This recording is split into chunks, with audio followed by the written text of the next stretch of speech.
एक बार फिर से आपका कबीर क्लासेस परिवार के अंदर स्वागत है। और आज हम देखेंगे कक्षा 10 का अध्याय संख्या 3। इससे पहले अध्याय 1 और 2 के संपूर्ण पार्ट अपलोड हो चुके हैं और आज के इस चैप्टर के अंदर हम देखेंगे अंग्रेजी साम्राज्य का प्रतिकार एवं संघर्ष। इससे पहले के दोनों पार्ट्स आप कैसे लगे कमेंट्स करके ज़रूर बताएं। और आज के पार्ट्स के अंदर हम देखेंगे अंग्रेजी साम्राज्य का विस्तार। इससे पहले मैं जो नेक्स्ट पार्ट के अंदर हमने पढ़ा था उससे संबंधित 2 प्रश्न हैं जिसके जवाब आपको क्वेश्चन बॉक्स के अंदर देने। पहला प्रश्न है सिख धर्म के संस्थापक कौन है, और दूसरा प्रश्न आपसे है कि कर्नल जेम्स टॉड ने किस युद्ध को मेवाड़ की थर्मोपल्ली कहा है। इन 2 प्रश्नों का आंसर आपको कमेंट बॉक्स के अंदर देना है। तो इसके अंदर हम देखेंगे अध्याय के अंदर अंग्रेजी साम्राज्य का प्रतिकार यानी उसका क्या करना है, विरोध करना है, और फिर उसे अंग्रेजी साम्राज्य को समाप्त करने के लिए क्या किया जाएगा, इसमें संघर्ष किया जाएगा। इसके बारे में हम इस अध्याय के अंतर्गत अध्ययन करेंगे। तो पहले हम इसकी भूमिका के बारे में देखेंगे और उसके बाद में जो नेक्स्ट है इससे आगे देखेंगे। तो पश्चिमी देशों ने अपने स्वार्थ यानी आर्थिक उद्देश्य, पश्चिमी देशों ने अपने कैसे आर्थिक उद्देश्यों को पूरा करने की दृष्टि से अलग अलग देशों में अपने उपनिवेश बनाए और बाद में साम्राज्य स्थापित किए। अब देखो ये जो लाइन आई है तो थोड़ा इससे हम बेसिक देख लेते हैं कि आखिर ऐसा क्या था कि जो इन पश्चिमी जो देश है इन देशों को आर्थिक उद्देश्यों को पूरा करने के लिए अपने उपनिवेश बनाने पड़े और इन्हें अपना साम्राज्य स्थापित करना पड़ा। तो हुआ क्या था कि 1453 ईस्वी के अंदर जो कुस्तुनिया का पतन हो गया था। तो इसके बाद देखो कुस्तुनिया क्या था, कुस्तुनिया के माध्यम से भारत का व्यापार किसके माध्यम से होता था, अरबों और पश्चिमी देशों के साथ में होता था। जो अरब व्यापारी करते थे वेनिस यानी इटली के व्यापारी, और वहाँ से होते हुए ये पूरा व्यापार हमारा पश्चिमी के सभी देशों के साथ होता था। लेकिन 1453 में कुस्तुनिया का पतन हो गया, इस पर तुर्कों का अधिकार हो गया। तो यूरोप की ओर जाने वाला जो स्थल मार्ग है वो क्या हो गया, अवरुद्ध हो गया। और इस व्यापार को करने वाले कौन थे, तुर्क, और तुर्कों के साथ में थे वेनिस के व्यापारी थे। तो इन दोनों ने मिलकर इस व्यापार के ऊपर एकाधिकार जमा लिया। तो इन दोनों के एकाधिकार के कारण जो यूरोप के बाकी देश थे, चाहे वो इंग्लैंड हो, पुर्तगाल हो आदि, स्पेन आदि, इनमें क्या हो गया, जो भारतीय वस्त्र, भारतीय मसाले, इनकी क्या हो गई थी, कमी हो गई थी। तो इनको प्राप्त करने के लिए ही इन विभिन्न देशों ने यानी जो ये एकाधिकार था, जो तुर्कों और वेनिस के व्यापारियों का जो एकाधिकार था, इस एकाधिकार को तोड़ने के लिए ही इन्होंने क्या किया था, ये कदम उठाए थे, जिसमें प्रमुख सबसे आगे निकले थे स्पेन और पुर्तगाल। भारत में ब्रिटिश उपनिवेशवाद की शुरुआत, तो इसके लिए जो पश्चिमी देशों के विशेषकर पुर्तगाल, स्पेन, इंग्लैंड, हॉलैंड, फ्रांस, ये सभी क्या लगे, आर्थिक स्वार्थों की पूर्ति के लिए इन्होंने भौगोलिक खोजों को बढ़ावा दिया। और भौगोलिक खोजों के माध्यम से इन्होंने उचित और अनुचित तरीके से औपनिवेशिक आक्रमण किए। और दूसरे जो जन उपनिवेश है या जन उपनिवेशों में इन्होंने क्या किया, अपनी शक्ति के बल पर निरंकुश राज्य की स्थापना की और आर्थिक शोषण करके उपनिवेशों के अमूल्य खनिजों, खानों, महत्वपूर्ण वस्तुओं पर इन्होंने क्या कर दिया, नियंत्रण कर दिया था। इसके अलावा उन उपनिवेशों के साथ में क्या, उनके निवासियों के साथ में अत्याचार व बर्बरता का व्यवहार किया। सामाजिक, राजनीतिक, आर्थिक क्षेत्र में उनको क्या किया, बहुत ही पंगु बना दिया था और उनके हितों का क्या किया था, शोषण किया। मूल निवासियों को सभ्य बनाने के नाम पर उपनिवेशवादी शक्तियों ने स्थानीय लोगों का धर्म परिवर्तन करके उन्हें ईसाई बनाया और अपने धर्म और सभ्यता का उन्होंने क्या किया, प्रचार किया। जैसे अफ्रीका महाद्वीप के अंदर अमानवीय व्यवहार किया गया, अफ्रीकियों को गुलाम बनाकर अमेरिका भेजा जाता था, उन पर अमानुषिक अत्याचार किए जाते थे, कोड़े बरसाए जाते थे। वैसे ही बाहर से गिरमिटिया मजदूरों के रूप में मजदूरों को बाहर भेजा जाता था। भारत में ब्रिटिश उपनिवेशवाद की शुरुआत छल, कपट, अत्याचार और शोषण के साथ में हुई थी। अब देखो इस समय की स्थिति क्या है उसके बारे में थोड़ा बैकग्राउंड के अंदर मैं आपको बताना चाहूँगा कि ऐसा क्यों हुआ, भारत के अंदर क्यों अंग्रेज आए। देखो अंग्रेज वैसे तो मुगल साम्राज्य के अंतर्गत ही आ गए थे, यानी भारत पर जो पहले आने वाला पुर्तगाली यात्री था वास्को डी गामा कब आया था? ये भारत आ चुका था 17 मई 1498 को ये कालीकट बंदरगाह पर पहुंचा था और इसके बाद पुर्तगालियों का निरंतर यहाँ आना रहा और 1503 ईस्वी में उन्होंने अपनी जो व्यापारिक कोठी है वो व्यापारिक कोठी भी इन्होंने भारत के अंदर स्थापित कर ली थी। तो इन सभी बातों से जिस समय मुगल साम्राज्य लड़खड़ा रहा था, या कह सकते हैं मुगल साम्राज्य की स्थापना भारत के अंदर नहीं हुई थी। भारत के अंदर मुगल साम्राज्य की स्थापना 1526 में हुई थी और इस समय भारत के अंदर जो सल्तनत काल थी और उस सल्तनत काल के अंदर कमजोर शासक जो लोधी वंश के शासक शासन कर रहे थे और क्षेत्रीय शक्तियाँ इस समय क्या थी? प्रबल थी। और जब मुगल साम्राज्य का पतन हो गया उसके बाद भी फिर से क्या हुआ? क्षेत्रीय शक्तियों का उदय हुआ और तब तक ये कंपनियां भारत के साथ में व्यापार करते क्या हो चुकी थी? समृद्धशाली हो चुकी थी।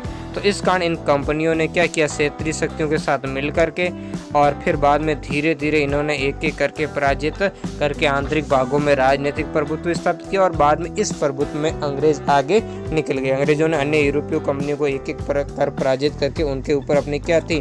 राजनीतिक प्रभुता स्थापित कर दी थी। भारत प्राचीन काल से एक समृद्धशाली देश रहा। देखो आप सबको बात ये समझ में आ जानी चाहिए, जैसे एक आम का पेड़ है तो आप पत्थर किससे, दो पेड़ है एक आम का और एक बबूल का, तो आप पत्थर किससे बांधोगे? निस्संदेह आपका जवाब होगा कि आम के पेड़ को। क्यों? क्योंकि उस पर मीठे आम लगे और वो प्राप्त करने के लिए आप करोगे, जबकि बबूल के पेड़ पर पत्थर मारोगे तो आपको क्या मिलेंगे? कांटे मिलेंगे। तो वैसे ही भारत प्राचीन समय से जो समृद्धशाली देश रहा है अपनी आर्थिक मोर्चे पर यानी एक तरफा व्यापार के कारण, जिसके लिए प्राचीन काल से ही मौर्य साम्राज्य, गुप्त साम्राज्य, कुषाण साम्राज्य आदि विभिन्न साम्राज्यों के समय से भारत की आर्थिक समृद्धि बढ़ी।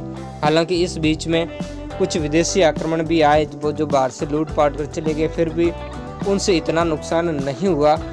और जैसे मुगल आए तो मुगलों ने भारत से बाहर धन नहीं लेकर गए थे, वो जो भी धन था उनका यहीं रह गया। तो भारत से बाद में जो इन ललचाई नज़रों के ऊपर पश्चिमी देशों का हमेशा से ही नज़र रहती थी। तो इससे क्या हुआ? भारत की जो सांस्कृतिक धरोहर है वह आर्थिक समृद्धि और आध्यात्मिक उन्नति ने संसार को क्या किया? सदैव भारत की तरफ हमेशा से इनको आकर्षित किया और विश्व के अन्य देशों के साथ साथ जैसे अंग्रेजों की भी भारत पर क्या हुई? सदैव निगाहें रही।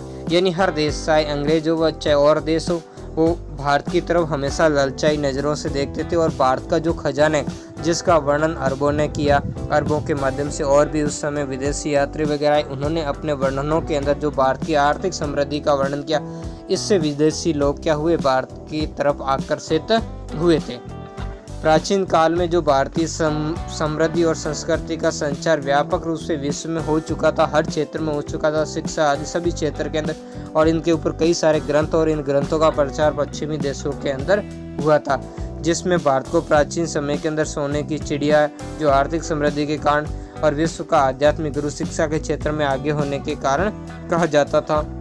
इस कारण विश्व की निगाहें प्राचीन काल से भारत की ओर लगी हुई थी और प्राचीन काल से ही भारत के रोम और पश्चिमी देशों से सांस्कृतिक और व्यापारिक संबंध रहे। तो इन कारण क्या हुआ? भारत के साथ में इन का क्या हुआ? आकर्षण बढ़ता गया और 17वीं शताब्दी के प्रारंभ में जो भारत के भूमि के प्रति यूरोपियों का आकर्षण और अधिक बढ़ गया। इसके बारे में मैंने आपको बताया, जो 1453 की जो कुस्तुनिया पर तुर्कों का अधिकार है उसके कारण। और उसके बाद एक घटना हुई थी औद्योगिक क्रांति। तो औद्योगिक क्रांति के कारण जो बड़े पैमाने पर जो यहाँ माल जो तैयार किया गया उसको खपाने के लिए बाजार चाहिए था और इन उद्योगों के लिए क्या चाहिए था? कच्चा माल।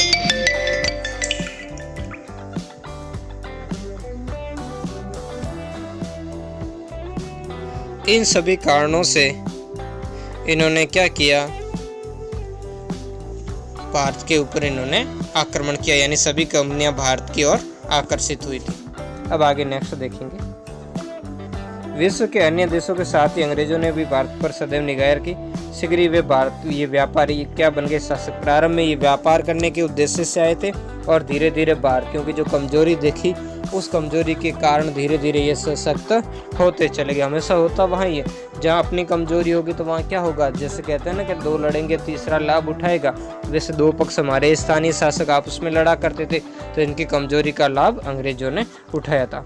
कुछ हमारी प्रकृति ही ऐसी थी जिनके कारण विदेशी लोगों को भारत के अंदर अपना हस्त बढ़ाने और शासन स्थापित करने में मदद मिली।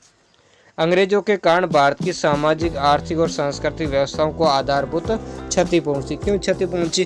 क्योंकि इनका मुख्य उद्देश्य था अपने देश को समृद्ध करना और इसके लिए उपनिवेशों का हमेशा शोषण करना। तो इसके लिए इन्होंने क्या कर दिया, इन्होंने छल कपट अत्याचार और शोषण द्वारा जो भारत की सांस्कृतिक, आर्थिक और सामाजिक व्यवस्थाएं उनको नुकसान पहुंचाना प्रारंभ कर दिया था। अब देखेंगे नेक्स्ट 1757 से 1857 की स्वतंत्रता की चेतना।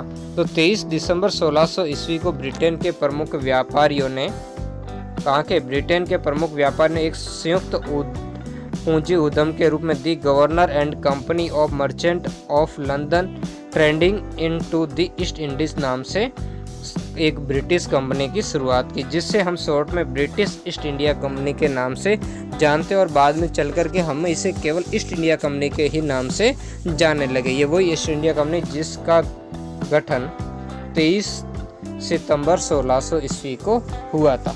तो यहीं से भारत के अंदर क्या हुआ, इसकी शुरुआत हुई थी। हालांकि इसके बारे में कुछ बुक्स के अंदर जैसे मिलता सितंबर 1599।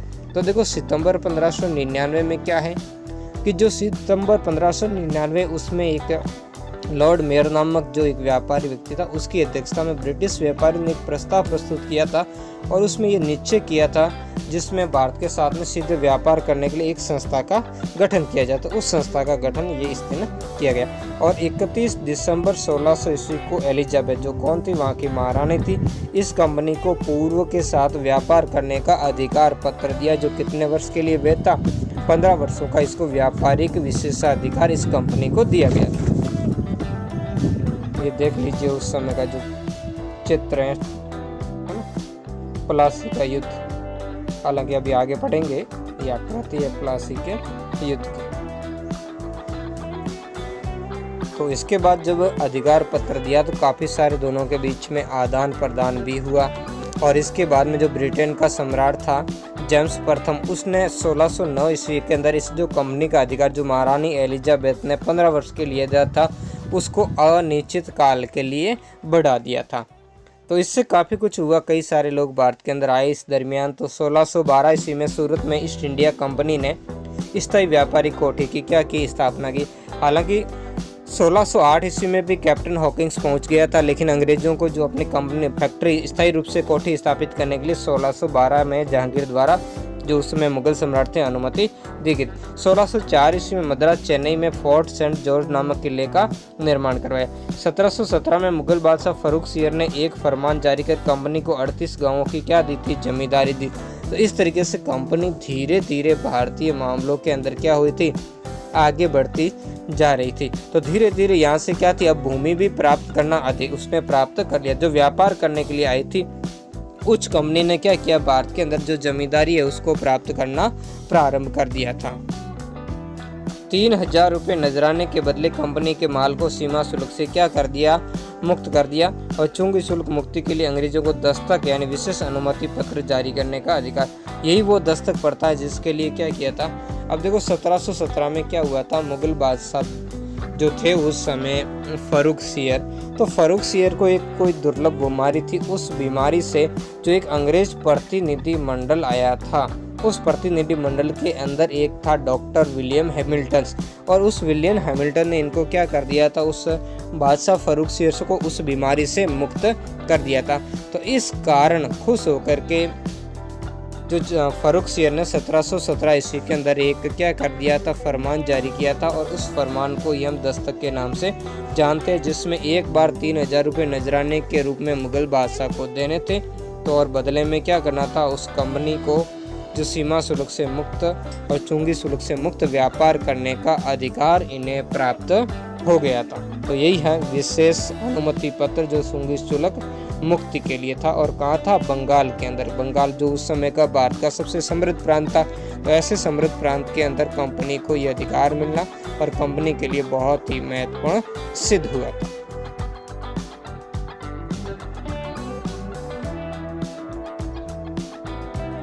कंपनी ने अपना सारा ध्यान बंगाल के ऊपर केंद्रित क्यों, क्योंकि उस समय जो बंगाल है वो भारत का सबसे समृद्ध प्रदेश था। साथ में ही वहाँ से विदेशी व्यापार, तटवर्ती बंदरगाह आदि बहुत ही महत्वपूर्ण स्थिति थी। 1757 ईस्वी से पूर्व अंग्रेजों के अन्य यूरोपीय कंपनियों को पराजित कर अपनी सर्वोच्चता स्थापित कर ली। यानी धीरे धीरे देखो, इसमें प्रारंभ के अंदर भारत के अंदर पुर्तगाली आए, पुर्तगाली के बाद डच आए, डचों के बाद अंग्रेज आए, अंग्रेजों के बाद डेनमार्क, फिर फ्रांसीसी आए। तो अंग्रेजों ने इन सबको क्या कर दिया, धीरे धीरे करके पराजित कर दिया था। जैसे उन्होंने पहले डचों के साथ संघर्ष चला, डचों को इन्होंने हराया, इनके फिर पुर्तगालियों के साथ में भी संघर्ष चला। विशेषकर तो प्रारंभ के अंदर पुर्तगालियों के साथ ही अंग्रेजों का संघर्ष चला और वहाँ से स्थापना हुई। लेकिन धीरे धीरे डचों और पुर्तगालियों के बीच में संघर्ष से पुर्तगालियों की स्थिति बहुत ही कमजोर हो गई थी और बाद में 1661 ईस्वी में ब्रिटिश सम्राट चार्ल्स द्वितीय का जो पुर्तगाल की राजकुमारी है कैथरीन बेग्रांजा के साथ विवाह हो जाता है और विवाह के बाद दोनों में शांति हो जाती है और कंपनी को जो बम्बई का इलाका है वो दहेज में मिल जाता है। तो इस तरीके से और अंग्रेज और डचों के बीच में एक प्रसिद्ध 1759 में बेदरा का युद्ध, इसके द्वारा डच क्या हो जाते हैं, भारत से फिर पलायन कर जाते हैं और डेनमार्क वासी भी भारत में आते हैं, लेकिन वो सफल नहीं होते, यानी वो अपनी नींव सुदृढ़ नहीं कर पाते और 1845 में वो अपनी जो बस्तियां वो अंग्रेज़ों को बेचकर चले जाते हैं और फिर बसते हैं फ्रांसीसी।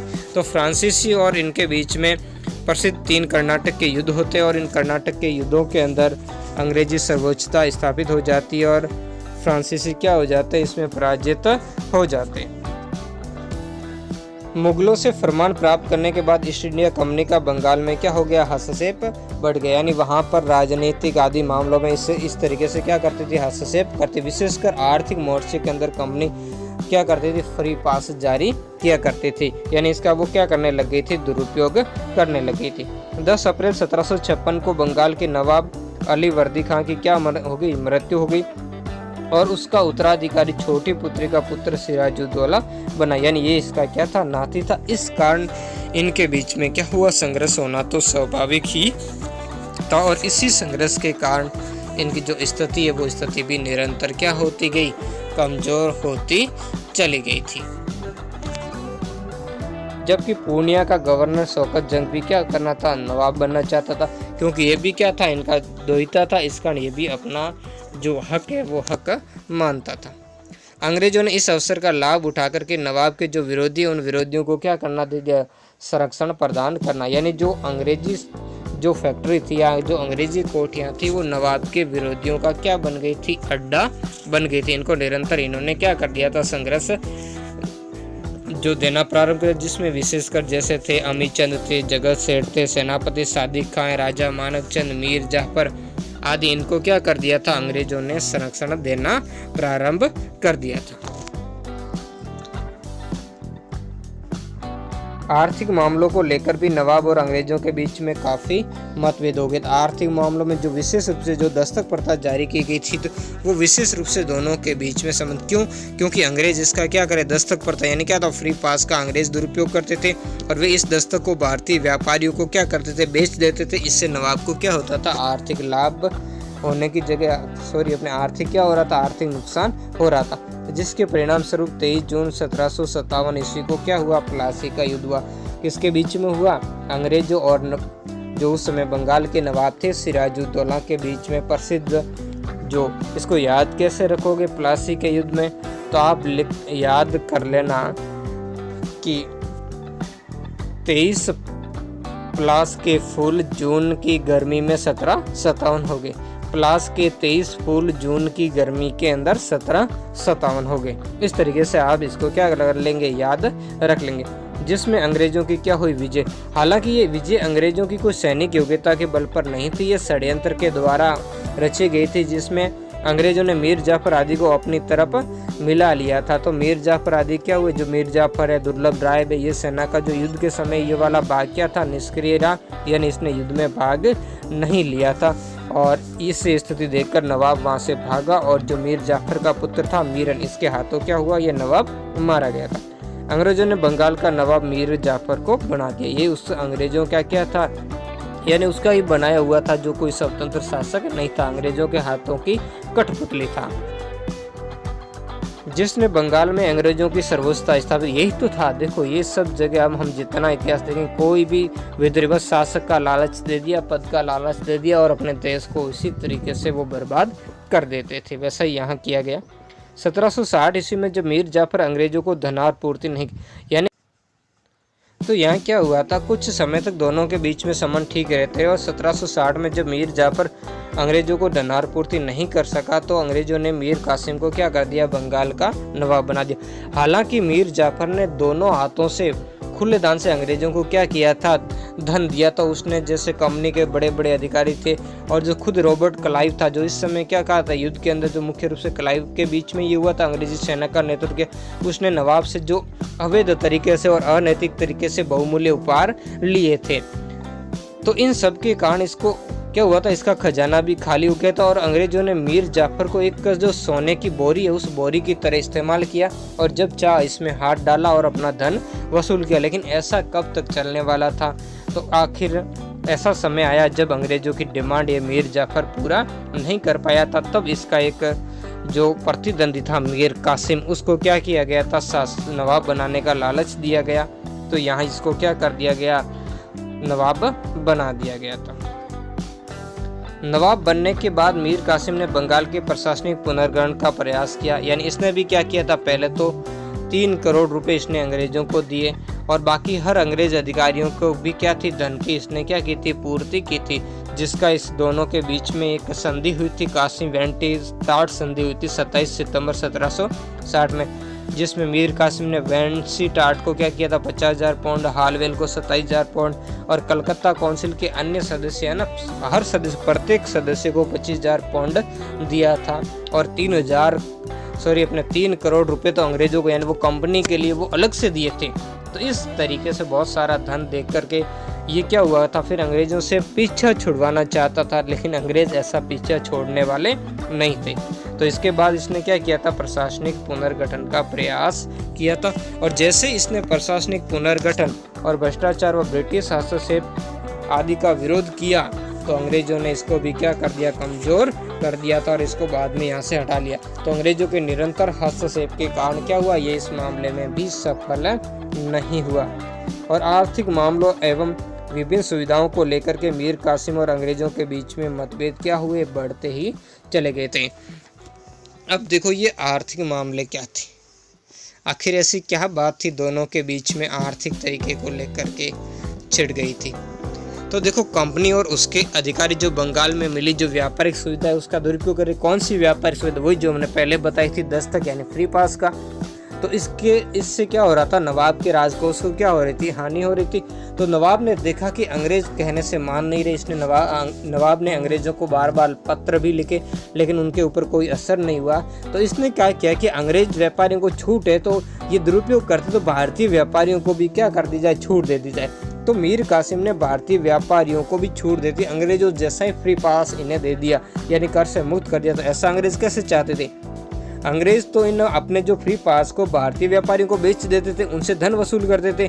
तो अगर ऐसा करने से अंग्रेज ने अपने हितों पर आघात माना और इससे अंग्रेज क्या हो गए, नाराज हो गए। तो इस कारण क्या होगा, फिर संघर्ष होगा, इसको हटा के फिर किसको बना देंगे, मीर जाफर को वापिस क्या बना दिया गया, नवाब बना दिया गया। तो अब जो इनके बीच में अब क्या हो गए, मीर कासिम अब 10 नवाब हुए और इन अब 10 नवाबों के बीच में 22 अक्टूबर 1764 को क्या हुआ, बक्सर का युद्ध। अब इससे कैसे याद रखेंगे, तो देखो इससे याद रख लेना कि 22 बक्से अटके चतरा 64 में, यानी 22 बक्से हैं वो चतरा 64 के फेर में अटक गए। इस तरीके से याद रख लेना, थोड़ा कोऑर्डिनेटेड डेट वगैरह आपको याद हो जाएगी। जिसमें क्या हुई थी, नवाब की यहाँ पर पराजय हुई थी। काफ़ी लंबा संघर्ष चला था और बाद में निर्णायक युद्ध हुआ था, बक्सर का युद्ध। और इस युद्ध के अंदर नवाब के साथ में और भी शासक थे, जैसे अवध का नवाब था शुजा-उद-दौला और मुगल सम्राट शाह आलम द्वितीय और संवै इधर मीर कासिम। तीनों के बीच में ये युद्ध लड़ा गया, लेकिन इस तीनों की जो संयुक्त सेना भी क्या हुई, इस युद्ध में पराजय हुई और अंग्रेजों के इस युद्ध में क्या हुई थी, महत्वपूर्ण विजय थी।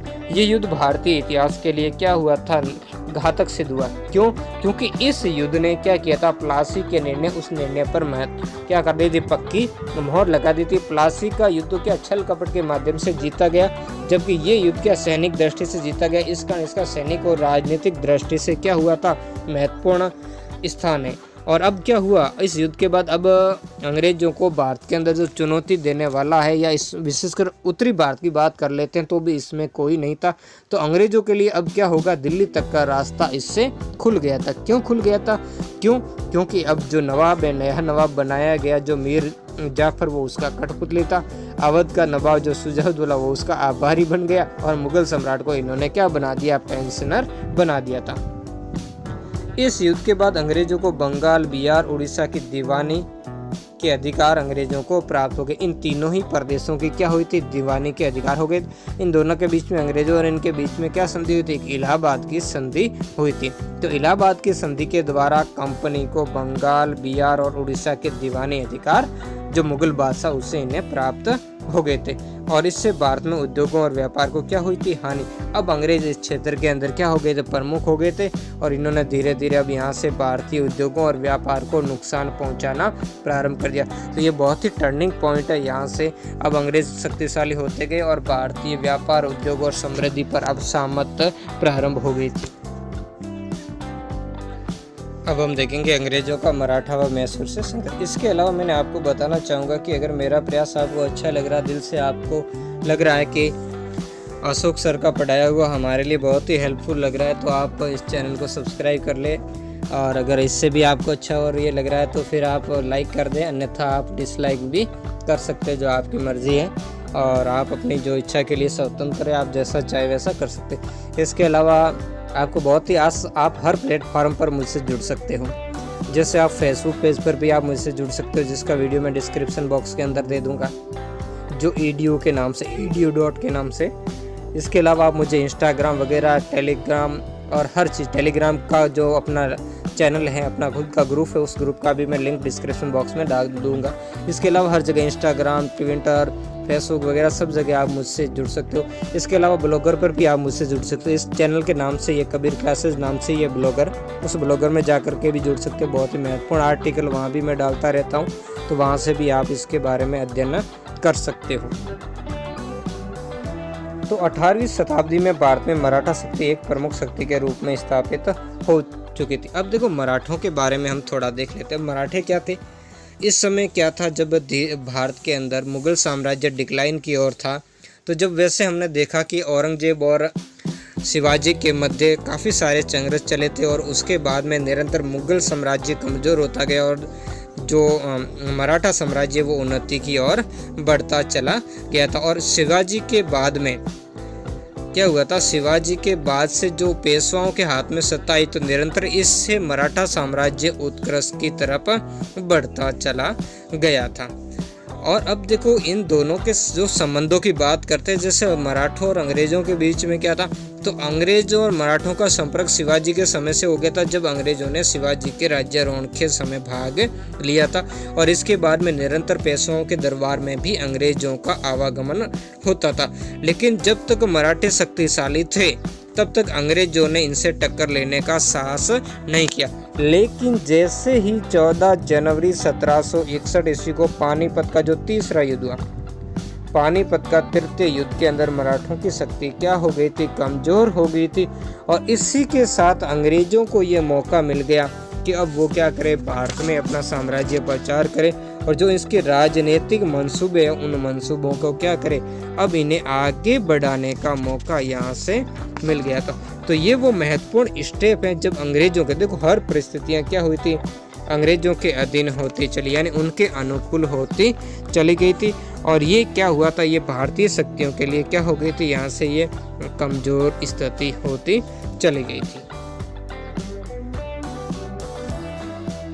तो अंग्रेजों को भारत पर अधिकार करने से रोकने वाले कौन थे, चुनौती मराठे थे। इस समय जो सर्वोच्च ताकत थे वो कौन थे, मराठा ही थे, कि वो अंग्रेजों को क्या कर सकते थे, रोक सकते थे। लेकिन अब मराठा शक्ति के डिक्लाइन हो जाने के बाद ऐसा भारत में अन्य शासक कोई रहा नहीं जो इनको अंग्रेजों को क्या रखे रोक। तो अंग्रेज जिस अवसर की तलाश में थे, वो अवसर अब अंग्रेजों के सामने उपस्थित था। अब अंग्रेज मराठों को अपने अधीन करने का अवसर तलाश रहे थे। 1772 में पेशवा माधवराव की मृत्यु के बाद उसका भाई नारायण राव क्या बना, पेशवा बना, लेकिन पूर्व पेशवा का चाचा रघुनाथ राव, जिसे राघोबा भी कहते हैं, पेशवा बनना चाहता। अब देखो क्या हुआ, जो 14 जनवरी 1761 का पानीपत का जो तृतीय युद्ध हुआ था, इस तृतीय युद्ध के अंदर क्या हुआ था, अंग्रेजों की अपने मराठों की बुरी तरीके से पराजय हुई थी और मराठा साम्राज्य शायद ही फिर से उठ पाए, ऐसी स्थिति हो गई थी। लेकिन इसके बाद में जो ये नए पेशवा बने थे माधवराव, इनके नेतृत्व में जो मराठा शक्ति है वो वापस उत्कर्ष की ओर बढ़ने लगी थी। लेकिन इसी दरमियान बहुत ही कम समय के अंदर यानी 1761 में संघर्ष हुआ और 1772 में इनकी क्या होगी, मृत्यु। ये मृत्यु जो पानीपत के तृतीय युद्ध से भी ज्यादा इनके लिए, मराठों के लिए नुकसानदायक सिद्ध हुई और इसके साथ ही जो मराठों के अंदर है वो क्या हुआ, फूट पड़नी प्रारंभ हो गई थी। तो इनकी मृत्यु के बाद इनका भाई कौन, नारायण राव पेशवा बना। लेकिन जो इसका पूर्व पेशवा का जो साचा था रघुनाथ राव, वो पेशवा बनना चाहता था। इसने क्या कर दी, इस नारायण राव की क्या कर दी, हत्या कर दी।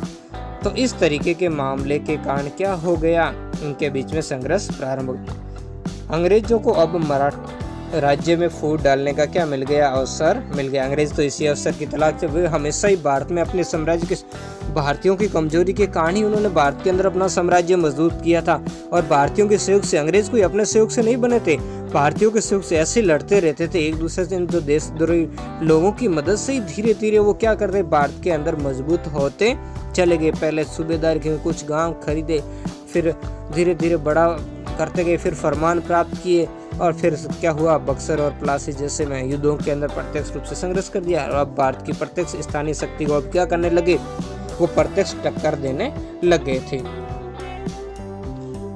तो अब देखो हुआ क्या था, इस जो मैंने अभी आपको बताया कि रघुनाथ राव ने जो नारायण राव पेशवा बना था उसकी क्या कर दी, हत्या। तो मराठा नेताओं ने इस राघोबा के या रघुनाथ राव के इस कार्य का क्या किया, विरोध किया। भाई तेरा अच्छा काम नहीं है, अनैतिक कार्य, इस कार्य को हम नहीं मानेंगे और ऐसे पेशवा की हमें क्या है, जरूरत नहीं है। तो इस तरीके से जो मराठा सरदारों ने एक सभा की और सभा के अंदर इसका जो नाना फडणवीस है वो इसके संरक्षण बने और उनके संरक्षण के अंदर जो नारायण राव का नवजात यानी छोटा सा बालक था माधवराव द्वितीय, उसको शासक बना दिया और 12 भाइयों की क्या बना दी, परिषद बना दी।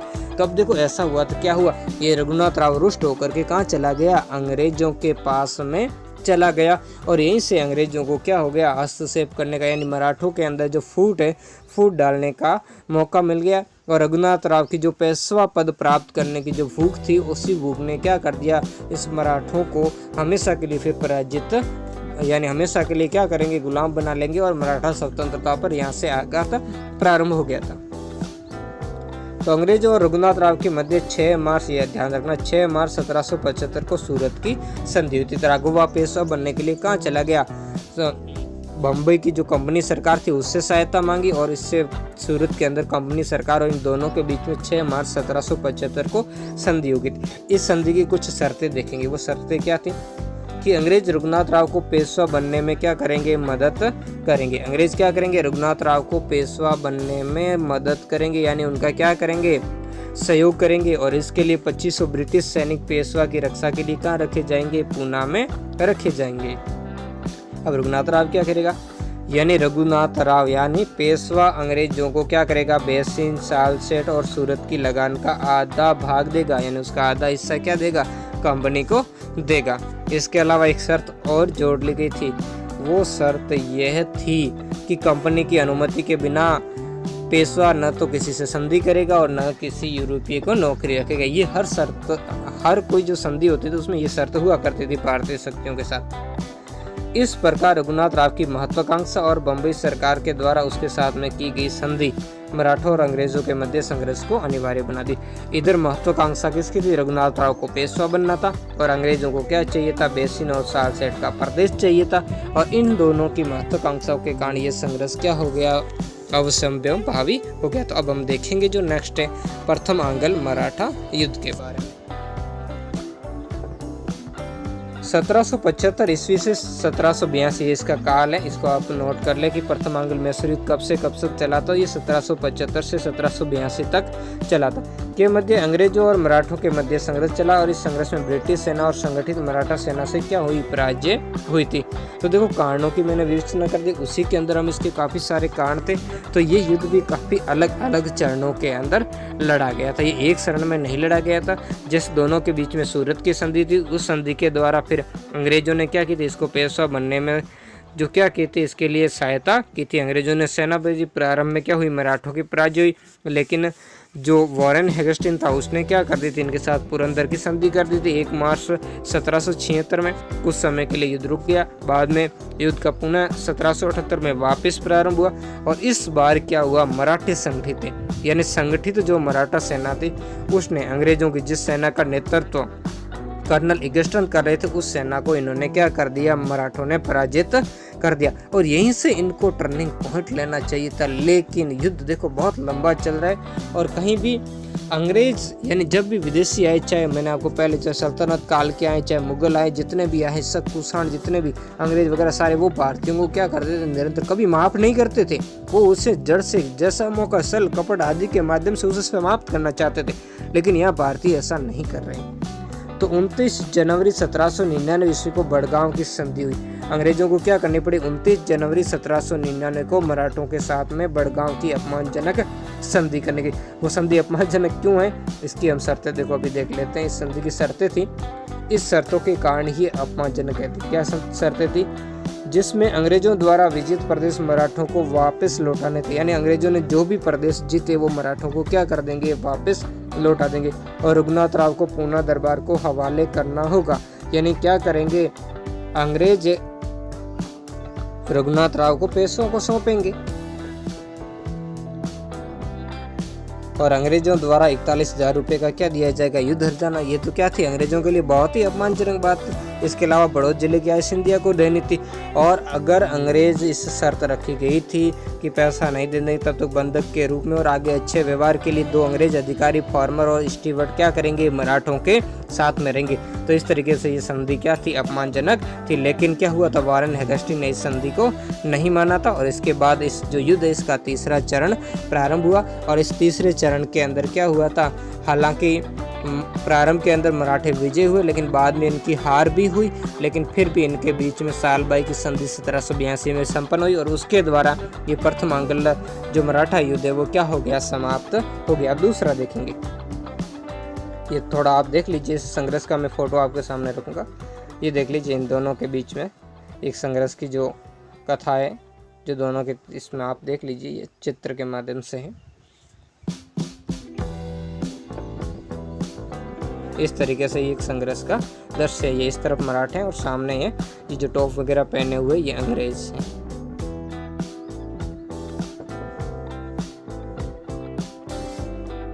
अब देखेंगे द्वितीय आंग्ल मराठा संघर्ष।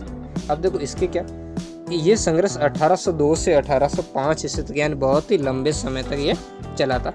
और इस संघर्ष का कारण लॉर्ड वेलेस्ली की साम्राज्यवादी महत्वाकांक्षा और मराठा सरदारों का क्या था, आपसी देश। देखो इस समय 1799 इसमें लॉर्ड वेलेस्ली क्या था, भारत का गवर्नर जनरल बनकर आया था। तो इसके जो भारत का गवर्नर जनरल बनकर आने से ही इनके बीच में क्या हुई थी, फिर संघर्ष की शुरुआत हुई थी। इस संघर्ष में मराठा सरदारों ने अलग अलग युद्ध अंग्रेजों से युद्ध किया और पराजित हुए। देखो अब था क्या, इस समय तक ये जो युद्ध आया तब तक जैसे 1798 में ये लॉर्ड वेलेस्ली भारत का गवर्नर आया जो सहायक प्रणाली लेकर आया था, सहायक संधि प्रणाली। तो अब देखो 1800 ईस्वी में जो मराठा दरबार के अंदर जो सिंधिया थे और होलकर आदि, ठीक है ना, मैं नाना फडणवीस की मृत्यु के बाद इनमें क्या हुआ था, वर्चस्व स्थापित करने के लिए मतभेद प्रारंभ हो गए और ये से संघर्ष का वापस अड्डा बन गया। यानी नाना फडणवीस अब तक इन सब पर क्या थे, कंट्रोल रखा गया। यानी मराठों का इन्हें दिमाग यानी मस्तिष्क भी कहा गया। तो इन सब के कारण इनकी मृत्यु से ही क्या हो गई थी, इनके बीच में वापस मराठों के अंदर फूट प्रारंभ हो गई थी। अब कोई भी मराठे एक होकर के नहीं लड़े थे, यानी सभी मराठे अलग अलग संघर्ष करेंगे। और जब अलग अलग संघर्ष करेंगे तो उसका नतीजा क्या होगा, अलग अलग सिंधिया अलग लड़ेगा, होलकर अलग लड़ेगा, और पेशवा अलग लड़ेगा। तो इन सब की बातों को क्या होगा, सभी अलग अलग लड़ेंगे तो क्या होगा, 3 चरण लड़े और तीनों चरणों के अंदर फिर अलग अलग लड़ करके मराठे क्या हुए, पराजित हुए। जैसे भोसले अरगांव के युद्ध में पराजित हुआ, सिंधिया फिर पराजित हुआ अंग्रेज से, लॉर्ड लेक से पराजित हुआ लासवाड़ी के युद्ध में। और सब पीछे क्या रह गया था, पीछे होलकर रह गया था। हालांकि होलकर और अंग्रेजों के बीच में अनिर्णित युद्ध रहा। काफी प्रारंभ के अंदर होलकर ने अंग्रेजों को पराजित भी किया था। अगर तीनों एक होकर लड़ते तो इसमें फिर अंग्रेजों को पराजित करते और बहुत ही यहाँ करारी पराजय अगर देते तो कुछ और ही स्थिति होती। इनके युद्धों के बारे में आगे हम देख ही रहे। दक्षिण भारत में भोंसले ने संघर्ष किया। किसने किया, दक्षिण भारत के अंदर जो भोंसले, उसने आर्थर वेलेजली से क्या किया था, युद्ध किया। और 1803 ईस्वी में अमरगांव का युद्ध हुआ। इनके बीच में अमरगांव या कहीं मिलता है अरगांव का युद्ध। तो इस युद्ध में क्या हो गया, पराजित हुआ। और पराजित होने के बाद 17 दिसंबर 1803 में इसने क्या कर ली थी, भोंसले ने देवगांव की संधि कर लिया। अब देखो इससे याद कैसे रखना, इसे याद रखने के लिए आपको एक ट्रिक बता देता हूँ, भोले और वेले दे। तो इससे याद हो जाएगा भोले और, यहाँ से याद रख देना, भोले और वेले देव, भोले और वेले देव। अब आप याद कैसे रखोगे भोले और वेले, तो इससे देखो भोले से आपको याद रख लेना भोंसले, और इसके बीच में अर्थ से कौन सा युद्ध हुआ था, अरगांव का युद्ध भी कहते हैं, इसे अमरगांव का युद्ध भी कहते हैं। और वेले से लॉर्ड जो आर्थर वेलेजली उनके बीच में हुआ था। और देव से बाद में संधि कौन सी हुई थी, दोनों के बीच में देवगांव की संधि हुई थी। तो इस तरीके से आप इसे याद रख लेते हैं। बाद में देखो सिंधिया के साथ में संघर्ष क्या चला, तो लालवाड़ी का युद्ध, जिसे लासवाड़ी भी मिलता, कहीं लासवाड़ी लालवाड़ी, इस युद्ध में भी सिंधिया क्या हुआ था, पराजित हुआ था। और 30 दिसंबर 1803 के सिंधिया और इनके अंग्रेजों के बीच में क्या हो गया था, सुरजी अर्जुन गांव की संधि हो गई थी। तो अब देखो इसको भी बहुत ही महत्वपूर्ण तरीके से याद रख सकते हैं। इसको कैसे याद रखेंगे, जैसे आपको याद रखना है कि लेक ने संघर्ष किया था, तो आप याद रख सकते हैं कि जो, या तो ऐसे याद रख सकते हैं सिंधिया था, तो आप याद रख लेते हैं सीती लास लेक की सूजी, ऐसे याद रख सकते हैं। या फिर आप इसके ट्रिक ऐसे रख सकते हैं, लेक ने सिंधिया की लाश वाड़ी सुरजन अर्जुन गांव में, सुरजी गांव में, या सुरजी गांव कह सकते हो, है ना। लेक ने सिंधिया की लाश सुरजी गांव में वाड़ी, ऐसे याद रख सकते हो। तो इससे ये याद रह जाएगा आपको बहुत। होलकर व अंग्रेजों के मध्य अनिर्णित युद्ध रहा, यानी इसमें होलकर का पलड़ा भारी रहा था। और जनवरी 1806 में इसमें क्या हुई थी, राजघाट की संधि हुई थी। यानी होलकर के साथ बहुत ही थोड़ी सम्मानजनक तरीके से अंग्रेजों ने यहाँ पर संधि की थी, जिसके अनुसार होलकर ने चंबल नदी के उत्तरी क्षेत्र पर अपना अधिकार छोड़ लिया था। हालांकि ये सारी होने के बावजूद भी, जो इसे राजघाट या राजपुर घाट की संधि कहते हैं, इसके बाद भी मतलब अंग्रेजों ने अपनी बढ़त ले ली थी और इससे कुछ ले लिया था, जैसे चंबल नदी के उत्तरी क्षेत्र पर इसको अपना अधिकार छोड़ना पड़ा था। इसके अलावा होलकर को ये भी वचन देना पड़ा कि वो राजपूतानों के आंतरिक मामलों में हस्तक्षेप नहीं करेगा। अब देखेंगे तृतीय अंग्रेज मराठा संघर्ष।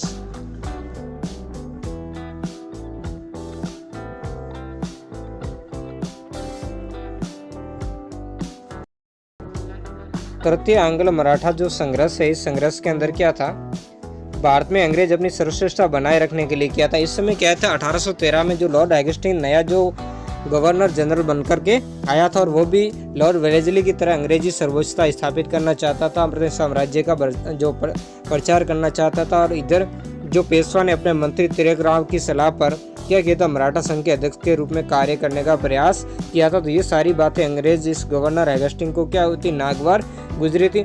इस कारण उसने जो यहाँ के जो ब्रिटिश रेजिडेंट थे एल्फिंस्टन, उसके माध्यम से पेशवा के साथ में 13 जून 1817 को क्या की थी, एक संधि की थी। और इस संधि के अनुसार क्या किया था, पेशवा को मराठा जो संघ के अध्यक्ष का पद है उसका त्याग करना पड़ा था। और 5 नवंबर 1817 को अंग्रेजों ने सिंधिया के साथ में संधि की थी। और इस संधि के अनुसार सिंधिया पिंडारियों को सहयोग नहीं करेंगे, और सिंधिया से ही जो राजपूतों से सीधी संधि करने का अधिकार है वो अंग्रेजों ने ले लिया था। यानी अंग्रेजों को जो राजपूतों से सीधी संधि करने का अधिकार है वो इसी सिंधिया से प्राप्त हुआ था। इस तरीके से ये इन्हें अंग्रेजों के साथ में अपमानजनक संधियां करनी थी। तो इस अपमानजनक संबंधों को तोड़ने के लिए मराठों ने संघर्ष प्रारंभ किया था। और इस संघर्ष की शुरुआत किसने की थी, पेशवा ने की थी। पेशवा ने जो पूना स्थित ब्रिटिश रेजिडेंटी पर आक्रमण करके प्रारंभ की थी, लेकिन हालांकि इसके अंदर क्या हुआ था, पेशवा पराजित हुआ था। लेकिन पेशवा की के युद्ध के अंदर पराजय हुई थी, और अंतिम रूप से अष्टी के युद्ध में, और भोंसले की सीताबढ़ी के युद्ध में, और होलकर की महिदपुर के नामक स्थान यानी महिदपुर के युद्ध के अंदर क्या हुई थी, पराजय हुई थी। इस प्रकार तीनों क्या थे, अलग अलग लड़े और हार गए। और 18 जून 1818 को मेलकॉम ने क्या की थी, पेशवा के साथ। पेशवा कौन था इसमें, बाजीराव द्वितीय था, और इसी बाजीराव द्वितीय के साथ में क्या कर ली थी, इन्होंने संधि कर ली थी।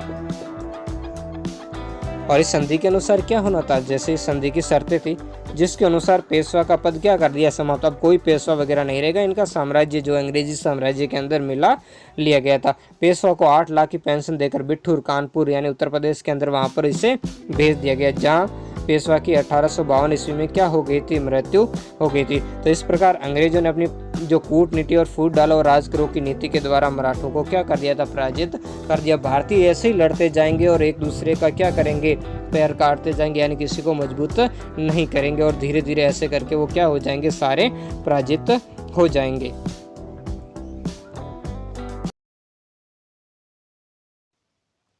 अब देखेंगे आंग्ल मैसूर संघर्ष के बारे में। अंग्रेजों और जो मैसूर के राज्य के बीच में संघर्ष हुआ था उसके बारे में हम अध्ययन करेंगे।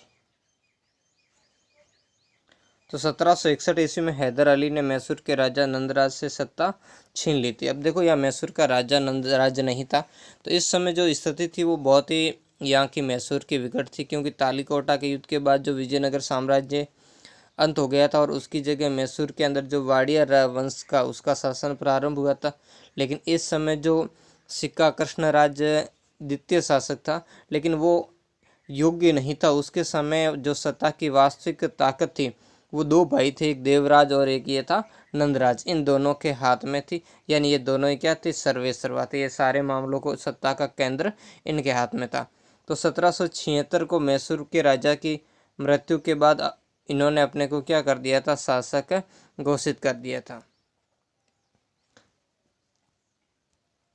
किसने किया था, इस हैदर अली ने। हैदर अली कब बना था, 1761 के अंदर यहाँ पर इस नंदराज से क्या कर दिया था, पराजित। हैदर अली 1761 में यहाँ का सर्वेसर्वा बना, और 1776 में जैसे ही जो सिक्का कृष्णराज द्वितीय था उसकी मृत्यु हुई तो हैदर अली ने खुद को क्या कर दिया, यहाँ का शासक घोषित कर दिया। अंग्रेजों की साम्राज्यवादी महत्वाकांक्षा में हैदर अली को खटकने लगी थी, क्योंकि जैसे जैसे अंग्रेजों का प्रभाव बढ़ रहा था, इधर हैदर अली ने भी फ्रांसीसी सहयोग से अपना प्रभाव बढ़ाना प्रारंभ कर दिया था। इसके कारण दोनों के बीच में जो संघर्ष है वो संघर्ष जरूरी हो गया था।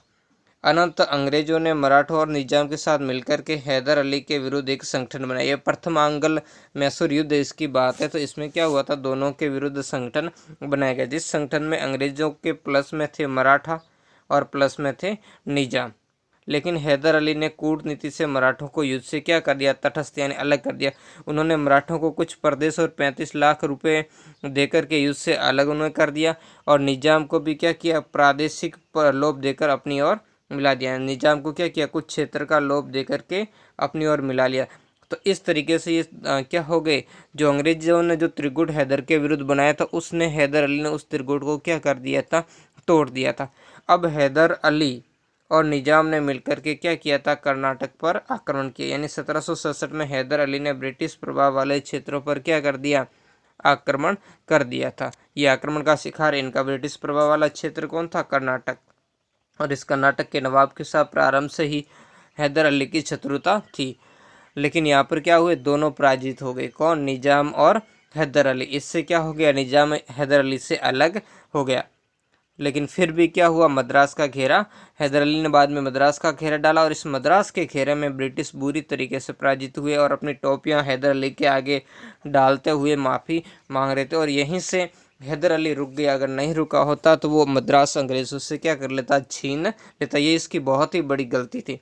अंत अंग्रेज पराजित हुए और लाचार अंग्रेजों ने हैदर अली के साथ 4 अप्रैल 1769 को मद्रास की संधि की। संधि की शर्तें हैदर अली ने निश्चित की थी, लेकिन फिर भी इसमें हैदर अली की गलती ये थी कि उसको युद्ध को, जब उसको विजय प्राप्त हो रही थी, युद्ध को रोकना नहीं था। अंग्रेज ऐसा कभी नहीं करते। जब वो जीत रहे होते तो शत्रु के साथ में उन्होंने ऐसी स्थिति कर दी कि शत्रु को निर्णायक रूप से वो पंगु करते या समाप्त ही कर देते थे। इस संधि के अनुसार दोनों ने एक दूसरे के जीते हुए प्रदेश लौटा दिए और कुछ हर्जाना भी हैदर अली को दिया गया था। और दोनों ने एक दूसरे पर आक्रमण नहीं करने और बाहरी आक्रमण यानी तीसरे पक्ष का आक्रमण करेगा तो उसके लिए इन्होंने क्या किया था, एक दूसरे का सहयोग देने का वचन दिया था। अब देखेंगे द्वितीय आंग्ल मैसूर संघर्ष।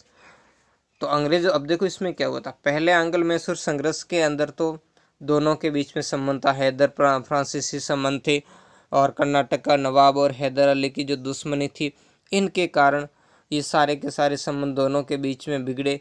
और फिर जो मालाबार का जो शासक था वो अंग्रेजों का क्या था, मित्र था, और इन सभी मामलों के कारण ही अंग्रेज उससे क्या हो गए, नाराज। लेकिन द्वितीय आंग्ल मैसूर युद्ध के अंदर देखो मुख्य रूप से अंग्रेज ही जिम्मेदार है। क्यों?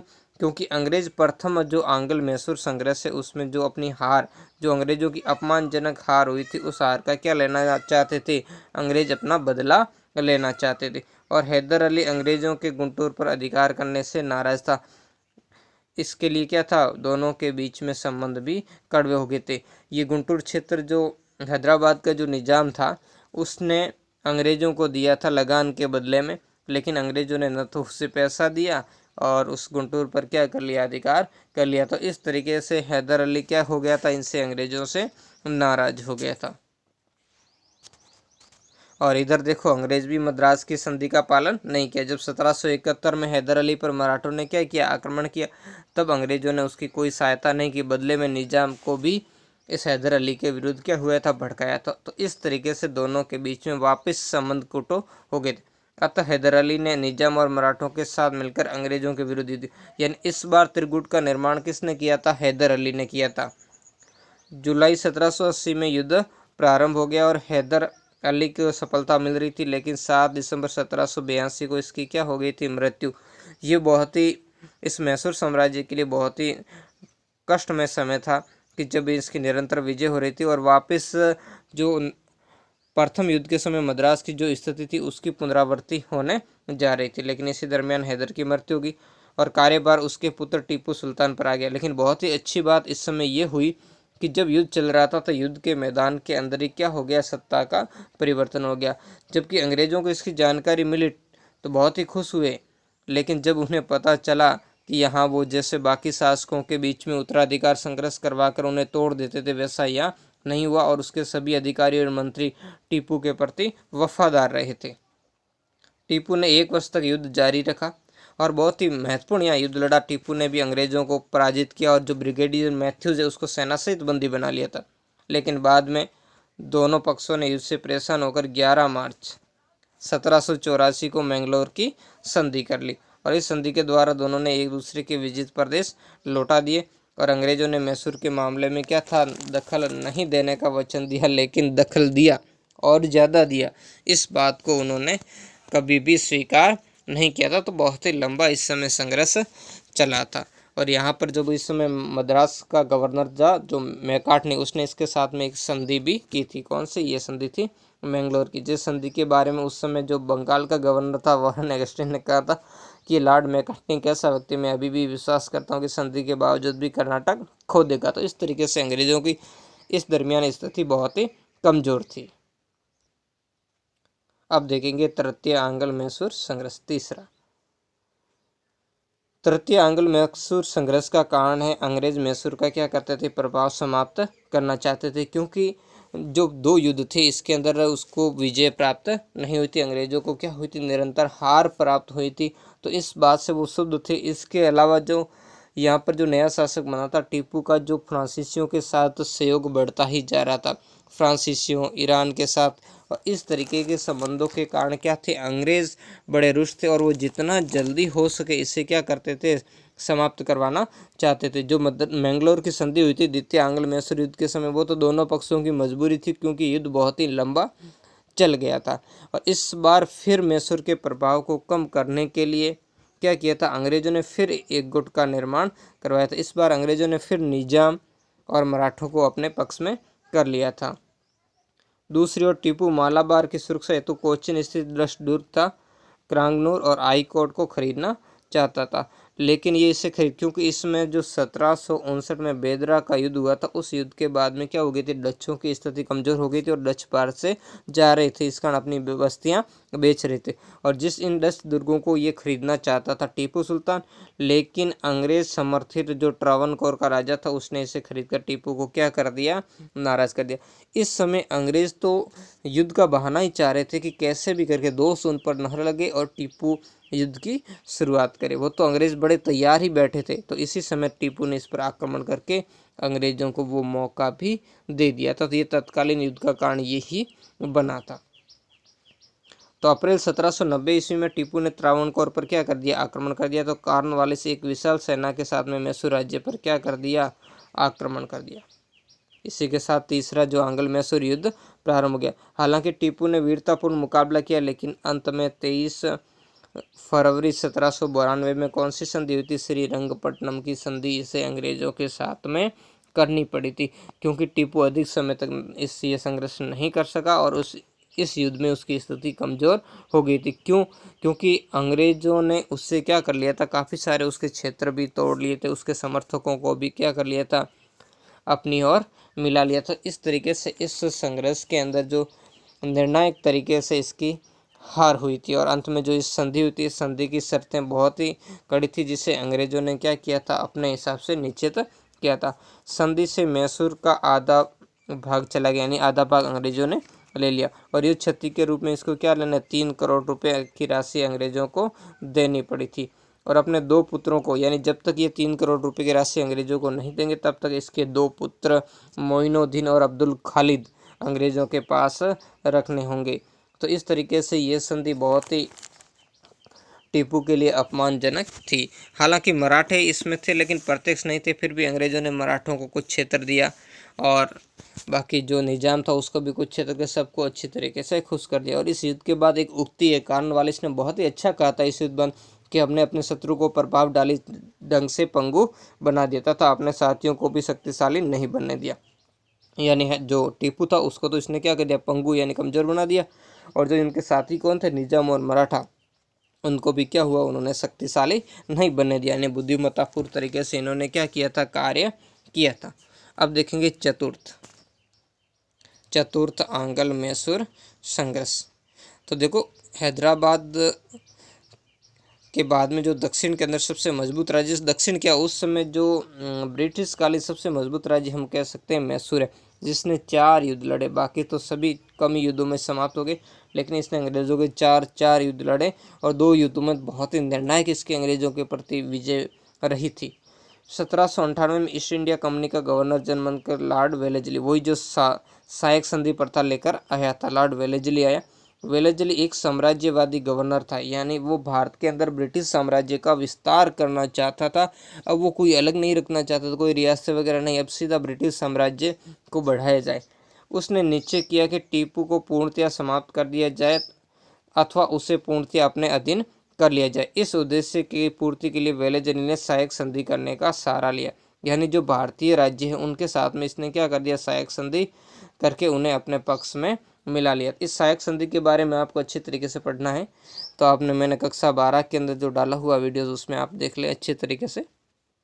तो इस तरीके से इसने क्या कर लिया था, बहुत ही कमज़ोर कर दिया, आस पड़ोस के शासकों के साथ संधि करके। जैसे इसने जो हैदराबाद का निजाम जो सबसे पहले उसी ने सहायक संधि की थी, इस तरीके से सबको अपने पक्ष में करना प्रारंभ कर लिया था। टीपू सुल्तान ने सहायक संधि को अस्वीकार, इसके साथ भी कहा गया कि भाई तुम भी क्या करो, सहायक संधि स्वीकार कर लो, लेकिन क्या कर दिया, टीपू सुल्तान ने भी सहायक संधि स्वीकार करने से क्या कर दिया, इनकार कर दिया। तो इस तरीके से जो सहायक संधि का प्रस्ताव जब इनकार कर दिया तो फिर क्या था, युद्ध होना निश्चित था। वैसे इस युद्ध में देखो टीपू ने क्या किया था, फ्रांसीसी से जो सहायता प्राप्त करने का प्रयास किया था, जिसमें इसने नेपोलियन के साथ भी पत्र व्यवहार किया था और ये पत्र व्यवहार अंग्रेजों ने पकड़ लिया था। तो इन्होंने देखो वेलेस्ली ने ये समझा कि जब तक नेपोलियन यहाँ आ गया तो हमारी स्थिति खराब हो जाएगी, तो इसलिए इनसे पहले जब तक नेपोलियन आए उससे पहले क्या कर दिया जाए, इस टीपू को समाप्त कर दिया जाए। इस कारण इसके विरुद्ध क्या हुआ, अप्रैल 1799 टीपू के विरुद्ध अभियान प्रारंभ, यानी युद्ध की क्या कर दी गई, शुरुआत कर दी गई थी। तो इसके लिए क्या किया, मराठों को भी अपनी ओर करने का प्रयास किया था। 4 मई 1799 को श्रीरंगपट्टनम का दुर्ग जीत लिया और दुर्ग की इसी के साथ मैसूर की क्या होगी, स्वतंत्रता समाप्त हो गई और अंग्रेजों का मैसूर के राज्य पर अधिकार हो गया और टीपू इसमें संघर्ष करता हुआ मारा गया। तो टीपू सुल्तान भी बहुत ही महत्वपूर्ण व्यक्ति था जो इस संघर्ष के अंदर क्या था, अपना शहीद हुआ था। वो कहा करता था, टीपू ने कहा था कि एक शेर की तरह एक दिन जिंदगी जीना बेहतर है कि बजाय भेड़ों की तरह लंबी उम्र जीना। तो बहुत ही, तो इस तरीके से उसके स्वतंत्रता प्रेम को आप समझ सकते हो। और हालांकि ये चतुर्थ आंग्ल मैसूर युद्ध के बाद में जो लॉर्ड वेलेस्ली है उसने बहुत ही घमंड और दम से कहा था कि अब पूर्व का राज्य हमारे कदमों में है, यानी हमारे क्या चरण पैरों में पड़ा है, पूर्व का राज्य हमारे पैरों के अंदर है। और बिल्कुल कहीं ना कहीं इससे उनका दम्भ और भारतीय शासकों की कमजोरी भी दृष्टिगत होती है, क्योंकि जो सबसे ज़्यादा जो समृद्ध शासक इस समय थे वो मैसूर ही था। और मैसूर राज्य के पतन के बाद अब उनका क्या हो गया, भारतीयों के अंदर विस्तार प्रारंभ हो गया, क्योंकि वो बाकी भारतीयों को जैसे मराठा और निजाम को कभी अपने पक्ष में मिलाते, कभी उनके विरुद्ध युद्ध करते। तो इस तरीके से ये संघर्ष उनके विरुद्ध चलता ही रहा था।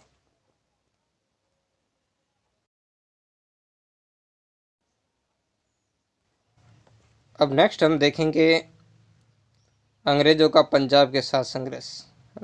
धीरे धीरे अंग्रेज क्या, देखो हमने मैसूर के बारे में देख लिया, मराठों के बारे में देख लिया, तब धीरे धीरे अंग्रेज क्या हुए, अब प्रमुख शक्ति के रूप में अंग्रेजों से बाहर कौन रह गया था, अब पंजाब ही रह गया। तब निर्णायक रूप से इसके विरुद्ध क्या करेंगे, अंग्रेज संघर्ष करेंगे।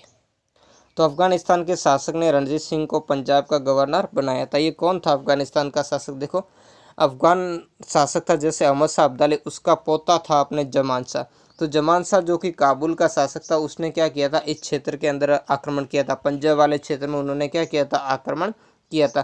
लेकिन जो इस आक्रमण के क्रम में जब वो वापस जा रहा था तो उसकी कुछ तोहफे वो चिनाब नदी के अंदर गिर गई थी। तो उन जो चिनाब नदी में जो तोहफे गिरी थी, उन तोहफों को रणजीत सिंह ने निकलवा करके वापस जमान शाह के पास भेज दिया था। इसके बदले में जमान शाह ने रणजीत सिंह को राजा की उपाधि दी और लाहौर पर अधिकार करने की अनुमति दी, और साथ में इन जो प्रांतों का क्या कर दिया, रणजीत सिंह को अपना गवर्नर बना दिया था। रणजीत सिंह सतलुज नदी के पूर्व में स्थित प्रांतों पर अधिकार करना चाहता था, जबकि इस क्षेत्र पर अंग्रेज, यानी देखो सिखों की जो 12 शाखाएं थी, इसमें जो जिसे 12 मिसल कहते हैं, अलग अलग मिसलें थी, जिसमें कुछ मिसलें सतलुज के पश्चिम की ओर थी और कुछ पूर्व की ओर थी। तो ना सतलुज नदी इनके बीच में क्या कर रही थी, बंटवारा कर रही थी। तो लेकिन सतलुज के जो पश्चिम की ओर स्थित जो जितनी सिख मिसलें, उन पर तो क्या किया था, रणजीत सिंह ने अधिकार कर लिया था। और लेकिन जो सतलुज नदी के पूर्व की ओर स्थित जो मिसलें थी वो उनसे अलग थी, और जिससे सिख सतलुज के नाम से जाना जाता है, और जिन पर जब अधिकार करने का प्रयास रणजीत सिंह ने किया तो अंग्रेजों ने उसे क्या कर दिया, रोक लिया, क्योंकि जो पूर्व की ओर स्थित जो ये मिसलें थी उन्होंने अंग्रेजों से क्या की, अपनी सुरक्षा की गुहार लगाई थी।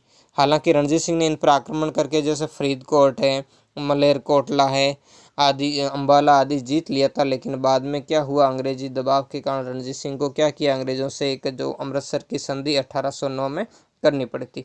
कब हुई थी, फरवरी 1809 में डॉक्टर लोनी ने सतलज के पूर्वी प्रदेशों पर अंग्रेजी नियंत्रण की क्या कर दी थी, घोषणा कर दी थी, और कहा कि लाहौर की ओर से कोई आक्रमण हुआ तो उसे कैसे, सैनिक बल से रोका जाएगा, यानी उसे ताकत के साथ दबाया जाएगा। क्योंकि इससे पहले देखो अंग्रेजों की स्थिति कमजोर थी, क्यों, एक तरफ तो उन्हें नेपोलियन और दूसरी तरफ जो रूस का जार था अलेक्जेंडर, दोनों के बीच में संधि हुई थी, उससे दोनों तरफ से भारत के ऊपर आक्रमण का उन्हें खतरा था। इस कारण वो जो रणजीत सिंह के साथ में उतनी जो दृढ़ता नहीं दिखा पा रहा था। लेकिन बाद में जब इन दोनों के बीच में संघर्ष हो गया, या दोनों के आक्रमण का भय जब खत्म हो गया भारत के ऊपर, तब इस समय यहाँ का जो अंग्रेज सार्ड मैडकॉप था उसने रणजीत सिंह के साथ दबाव डाल करके क्या की थी, इनके ऊपर संधि करवाई थी। महाराजा ने मात खाई। इस समय देखो संघर्ष हुआ, और हालांकि संघर्ष नहीं हुआ लेकिन फिर भी मात, मतलब इसमें महाराजा को अंग्रेजी बातें स्वीकार करनी पड़ी, और जो सिख सतलज का प्रदेश था उस पर अपने जो अधिकार है वो त्यागने पड़े। और 25 अप्रैल 18, बहुत ही महत्वपूर्ण डेट है, इसे ध्यान रखना, 25 अप्रैल 1809 ईस्वी को रणजीत सिंह व अंग्रेजों के मध्य कौन सी संधि हुई थी, अमृतसर की संधि हुई थी, जिसने सतलुज नदी के पूर्वी तट के राज्यों पर अंग्रेजी नियंत्रण स्वीकार कर लिया।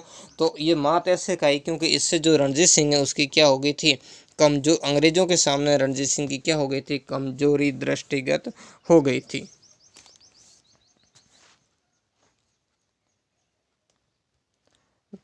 नेक्स्ट देखिए, रणजीत सिंह के समय तक अंग्रेजों के साथ में क्या थे, संबंध शांतिपूर्ण रहे, यानी दोनों के बीच में रणजीत सिंह इतना कमज़ोर भी नहीं था कि वो अंग्रेज उसे प्रत्यक्ष संघर्ष के अंदर पराजित कर सके। तो इस कारण दोनों के बीच में, हालांकि रणजीत सिंह को भी ये पता चल गया था कि वो अंग्रेज़ों की दृष्टि से अंग्रेज़ों के मुकाबले उसकी ताकत इतनी नहीं है कि वो क्या करें, अंग्रेज़ों को पराजित कर सके। तो इस तरीके से दोनों ही पक्ष एक दूसरे की कमजोरी इस समय जानते थे, इस कारण संघर्ष नहीं हुआ था। और जो अमृतसर की संधि हुई थी उसके कारण दोनों के बीच में शांति बनी रही थी। 27 जून 1839 को रणजीत सिंह की क्या हो गई, मृत्यु। इसी मृत्यु के बाद उनके सरदारों की महत्वाकांक्षा और स्वार्थ के कारण दरबार में क्या हो गई थी, दलबंदी प्रारंभ हो गई थी। इस समय फिर उनका पुत्र खड़क सिंह शासक बना। हालांकि फिर दो गुट बन गए थे, सीनवालिया और डोगरा गुट, दोनों के बीच में संघर्ष चला। इसी कारण फिर खड़क सिंह को कैद करके नौनियाल सिंह को शासक बनाया गया। फिर रानी जिंदन कौर प्रमुख संरक्षिका बनी। तो इस तरीके से क्या हो गया, ये संघर्ष जो आपसी गुट के अंदर जो सिख है आपस में संघर्ष करने लगे। खड़क सिंह राजा बना, लेकिन वह कुशल प्रशासक नहीं था, जिसमें दरबार में डोगरा बंधुओं का क्या हुआ था, हादसे से बन गया। जिसमें देखो मैंने आपको कहा था दो गुट थे, सीनवालिया और डोगरा गुट। तो प्रारंभ के अंदर क्या हुआ था, सीनवालिया गुट ने जो इसको क्या कर दिया, जेल में डाल करके नौनिहाल सिंह को क्या बना दिया था, शासक बना दिया था। लेकिन जैसे ही खड़क सिंह की मृत्यु के बाद नौनिहाल सिंह लौट आ रहा था वापस, तो क्या हुआ था, उसके ऊपर भी जो द्वार कोष्ठक है, वो द्वार कोष्ठक की सतीरी गिर करके वो उसके भी क्या होगी, मृत्यु। और इस मृत्यु के बाद में नौनिहाल सिंह ने किसको किया, सॉरी अपने जो सीनवालिया गुट है उसने क्या किया था, रानी जो चांद कौर थी उसको समर्थन दिया था। और इधर फिर डोगरा गुट ने क्या किया था, शेर सिंह को शासक बना दिया। और बाद में शेर सिंह की सीनवालिया गुट की जो अजीत सिंह थे उन्होंने हत्या कर ली। और हत्या के बाद में फिर दिलीप सिंह को महाराजा बनाया गया और जिंदन कौर को उनकी संरक्षिका। तो इस तरीके से ये संघर्ष आपसी संघर्ष के अंदर बढ़ गया। और बाद में जो शासन की सत्ता है वो मुख्य रूप से लाल सिंह और तेजा सिंह के नेतृत्व में आ गई, जिन्होंने सिखों के साथ में क्या किया था, बहुत ही धोखा किया था। ये दोनों ही अंग्रेजों से मिले हुए थे। और अंग्रेजों ने क्या किया, इस अराजकता का लाभ, जब घर में आपसी लड़ेंगे तो क्या होगा, तीसरा लाभ उठाएगा। इसका लाभ उठाया और ऐसी परिस्थितियां पैदा कर दी कि दोनों के बीच में युद्ध हो गया। अंग्रेज भी चाहते थे, इस कारण अंग्रेजों ने भी सिखों को अपने विरुद्ध भड़काया। और इधर लाल सिंह है और ये जो रानी जिंदन है, इन्होंने भी सिखों पर अपना प्रभाव कम होता देख करके सिखों को अंग्रेजों के विरुद्ध भड़काया था। प्रथम आंग्ल सिंह संघर्ष या प्रथम आंग्ल सिख युद्ध के यहाँ प्रथम अंग्रेज सिख संघर्ष। तो इस समय देखो स्थिति क्या थी, बहुत ही कमजोर थी इसकी सिखों की। धीरे धीरे धीरे स्थिति अब कमजोर होती चली जाएगी। अंग्रेजों की साम्राज्यवादी महत्वाकांक्षा और अंग्रेजों की फूट ढल और राजकरों की नीति से ही प्रथम अंग्रेज सिख संघर्ष क्या हुआ था, वो प्रारंभ हुआ था। प्रथम मुठभेड़ के बाद 13 दिसंबर 1845 को लॉर्ड हार्डिंग ने सिखों के विरुद्ध क्या कर दी थी, युद्ध की घोषणा कर दी थी। हालांकि देखो धीरे धीरे छोटा बहुत जो गुटबंदी अराजकता जो अभी हमने ऊपर पढ़ी थी, तो वही सारी कारण इसके लिए जिम्मेदार थे। और 13 दिसंबर 1845 को दोनों के बीच में क्या हुआ था, संघर्ष हुआ था। 10 फरवरी 1846 को सबराओं के युद्ध में सिखों की क्या हुई थी, निर्णायक। इस संघर्ष के अंदर कुछ महत्वपूर्ण लड़ाइयाँ हुई थी, कुल 5 लड़ाइयाँ हुई, जिसमें 4 जैसे मुदकी है, फिरोज शाह है, इसके अलावा बदवाल है, फिर है आलीवाल। ये जो 4 लड़ाइयाँ हुई थी, ये 4 लड़ाइयाँ उतनी निर्णायक नहीं थी, यानी इन लड़ाइयों से कोई निर्णय नहीं हो सका कि कौन विजयी हुआ और कौन नहीं हुआ। अंतिम जो लड़ाई हुई थी, 5वीं लड़ाई हुई थी सबराउकल की। ये लड़ाई हुई थी 10 फरवरी 1886 को, सबराउकल की लड़ाई हुई थी। इस लड़ाई में निर्णायक रूप से सिखों की क्या हुई, हार, क्योंकि उसके प्रमुख जो उसका वजीर या मुख्य सेनापति था लाल सिंह और तेजा सिंह, दोनों ने क्या किया था, सिखों के साथ में विश्वासघात किया था। और विश्वासघात करके ये अंग्रेज़ों के साथ मिल गई। इसी विश्वासघात के कारण क्या हुआ था, यह इनकी महाराजा दिलीप सिंह की क्या हो गई थी, हार हुई थी। और इसके बाद में क्या हुआ था, 13 फरवरी 1846 को अंग्रेजों ने लाहौर पर क्या कर लिया, अधिकार।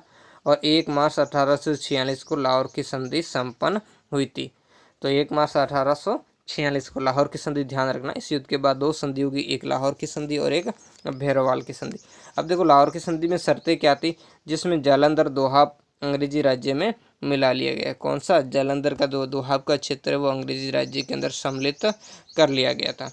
और 1,50,00,000 राशि क्षतिपूर्ति के रूप में सिखों को अंग्रेजों को देनी थी। तो अब इसके लिए क्या किया गया? जब ये राशि इनको नहीं दी तो इस राशि को कुछ टुकड़ों के अंदर बांट दिया गया। जैसे कि 50,00,000 रुपये इनको सिखों को रोकड़ देने थे, जबकि जो 1 करोड़ रुपए का कश्मीर और हजारा का प्रांत वो अंग्रेजों को देना था, जिसमें कश्मीर का क्षेत्र अंग्रेजों ने 1 करोड़ में किसे दे दिया था? जो डोंगरा सरदार था गुलाब सिंह, उसको बेच दिया था। तो इस तरीके से इनको सिखों को आपस में ही तोड़ दिया था। इसके अलावा सिखों की सेना इस समय सीमित कर दी गई थी और दिलीप सिंह को हालांकि महाराजा स्वीकार किया गया था। रानी जिंदा को भी क्या किया था? संरक्षण रहने दिया गया था। लाल सिंह को वजीर स्वीकार किया था। और इसमें एक महत्वपूर्ण शर्त यही थी कि जो सतलज पार के सभी प्रदेश है उन पर इन्होंने, महाराजा ने क्या कर दिया और उसके उत्तराधिकारियों का क्या कर दिया, वहाँ पर जो अधिकार है उसे इनको छोड़ना पड़ा था। इसके बाद नेक्स्ट हम देखेंगे, हार्डिंग पंजाब प्रशासन पर दिलीप सिंह के वयस्क होने तक अधिकार रखना चाहता था, क्योंकि दिलीप सिंह इस समय छोटा था। अतः 26 दिसंबर 1846 को भैरोवाल की संधि हुई। भैरोवाल की एक पूरक संधि, यानी युद्ध हुआ एक और संधि दो हुई, जिसमें अंग्रेज पंजाब के एक भाग के स्वामी बन गए थे। तो इस भैरोवाल की संधि द्वारा क्या किया था? जो हेनरी लॉरेंस था उसकी अध्यक्षता के अंदर 8 सिख सरदारों की एक परिषद का, ये 8 सिख सरदार कौन? जो अंग्रेजों के समर्थक थे, उनकी एक परिषद बनाई गई थी। और इस युद्ध के इस जो संधि के द्वारा जो क्या क्या हमेशा के लिए लाहौर में एक अंग्रेज सेना रखी गई थी और जिसका खर्चा किसको देना था? इस लाहौर दरबार को देना था। इसके अलावा यहाँ से जो रानी जिंदा थी उसको पेंशन देकर के उसे बनारस भेज दिया गया था। और जो एक भाग है पंजाब का, उस भाग को क्या कर लिया था? अंग्रेजी राज्य के अंदर शामिल कर लिया गया था। अब देखें, इनके बीच में 2 ही युद्ध हुए थे। ये दूसरा युद्ध देखेंगे, द्वितीय आंग्ल सिख संघर्ष व पंजाब पर क्या करना? अंग्रेजी राज्य का विलय। तो द्वितीय आंग्ल सिख संघर्ष का कारण 1847-48 में अंग्रेजों द्वारा पंजाब में सारे सुधार करना, ऐसे सुधार करना जो किसके थे? सिख विरोधी थी, यानी सिखों के अंदर इन्होंने कुछ काफ़ी सुधार करने का प्रयास किया था। इन सुधारों के कारण क्या था? सिखों के अंदर तो असंतोष व्याप्त हुआ था। फौज से मुक्त किए गए जो गए सैनिकों में भी असंतोष था। तो देखो, जो लाहौर की संधि थी, इस संधि के हिसाब से तो क्या कर दी थी? सिख सेना की जो संख्या है वो सीमित कर दी गई थी। तो इस सिख सेना की जो संख्या सीमित करने के कारण, जैसे पैदल सेना सिर्फ 12,000 पर ही सीमित कर दी गई थी, तो इस स्थिति के अंदर जो सैनिक बेरोजगार हो गए थे, यानी जिन्हें जो सैनिक सेवा से हटा दिया गया था, तो इस कारण उन सैनिकों के सामने रोजगार की समस्या थी और उनमें असंतोष भी व्याप्त हुआ था। इधर रानी जो जिंदा के अधिकारों को छिन जाना और उसकी बदला लेने की चाहती रानी जिंदा थी, उसे क्या कर दिया? भैरववाल की संधि द्वारा उसे 1.5 लाख रुपए की पेंशन देकर के कहाँ भेज दिया गया? बनारस भेज दिया गया। और बाद में भी वहाँ से क्या किया? इसी षड्यंत्र रचने के आरोप में इस रानी जिंदा को बनारस से क्या चुनार के दुर्ग के अंदर इसको कैद कर दिया गया, यानी इसको षड्यंत्र रचने का आरोप लगाया, इसे कैद। इससे भी सिखों के अंदर क्या था? रोष व्याप्त हो गया था। और इधर रानी जिंदा भी बदला लेना चाहती थी, तो इस कारण उसने भी कुछ प्रयास किए थे। इन सारे प्रयासों के कारण इनके बीच में संघर्ष हुआ था। और इधर जो महाराजा दिलीप सिंह है उसके वैवाहिक मामलों में भी अंग्रेजों ने दखल दिया था।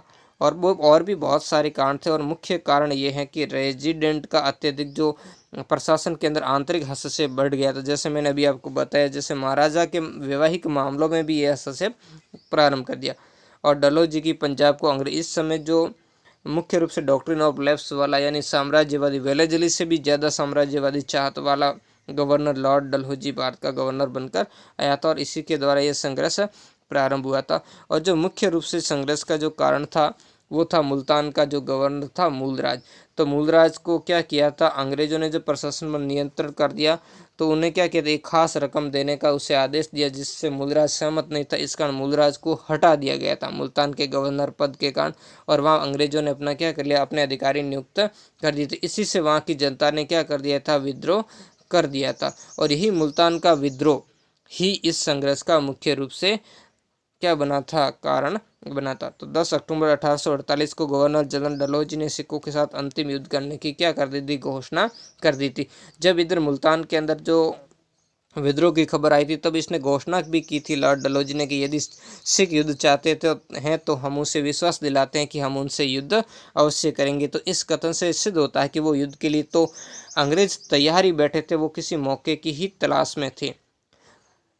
तो 13 मार्च 1879 को शेर सिंह, सत्तर सिंह और मूलराज आदि ने सिखों के समर्पण के साथ ही क्या हो गया, ये युद्ध समाप्त हो गया। यानी इस युद्ध के समय भी काफ़ी सारी लड़ाइयाँ हुई थी और आखिर में यहाँ पर भी अंग्रेजों ने क्या किया था, सिखों को तोड़ दिया था और इसी तोड़ने के कारण ही सिखों की क्या हुई थी, इसमें पराजय हुई थी। तो इसमें तोड़ने के लिए कुछ महत्वपूर्ण 3 लड़ाइयाँ हुई थी। उस 3 लड़ाइयों के बारे में, पहली लड़ाई इसके अंदर हुई थी रामनगर की लड़ाई, उसके बाद हुआ था दूसरी लड़ाई चिनियालवास की लड़ाई। तो इन दोनों ही लड़ाइयों के अंदर सिखों का पलड़ा भारी रहा था, यानी अंग्रेजों को कोई निर्णायक सफलता नहीं मिली थी, बल्कि अंग्रेजों को बहुत सारा इन युद्धों के अंदर नुकसान हुआ था। और बाद में तीसरी लड़ाई थी गुजरात की, जिसे तोपों का युद्ध के नाम से भी जाना जाता है। इस युद्ध के अंदर जो सिख सरदार है, उनके विश्वासघात के कारण क्या हुआ था, इस युद्ध में अंग्रेजों की विजय हुई थी और लॉर्ड डलहौजी की 29 मार्च 1849 की एक घोषणा द्वारा पंजाब राज्य का क्या कर लिया था, ब्रिटिश साम्राज्य में इन्होंने मिला लिया था। तो इस तरीके से जो क्या हुआ था, जो पंजाब का जो स्वतंत्र राज्य है उसका अंत कर दिया था। ये घोषणा क्या थी, उस घोषणा के बारे में थोड़ा बता दो। डलहौजी ने इस घोषणा में क्या कहा था कि पंजाब के राज्य का अंत हो गया, महाराजा दिलीप सिंह के सारे प्रदेश भारत में ब्रिटिश राज्य के अंग हैं। तो इसी तरीके इसी घोषणा से पंजाब राज्य की स्वतंत्रता क्या हो गई, समाप्त हो गई थी। और जो कोहिनूर हीरा है और पंजाब का राज्य दिलीप सिंह और उसका जो संरक्षक परिषद है उसने क्या कर दिया था, ये अंग्रेजों को सौंप दिया था। तो कैसा लगा ये मेरा प्रयास, कमेंट करके जरूर बताएं।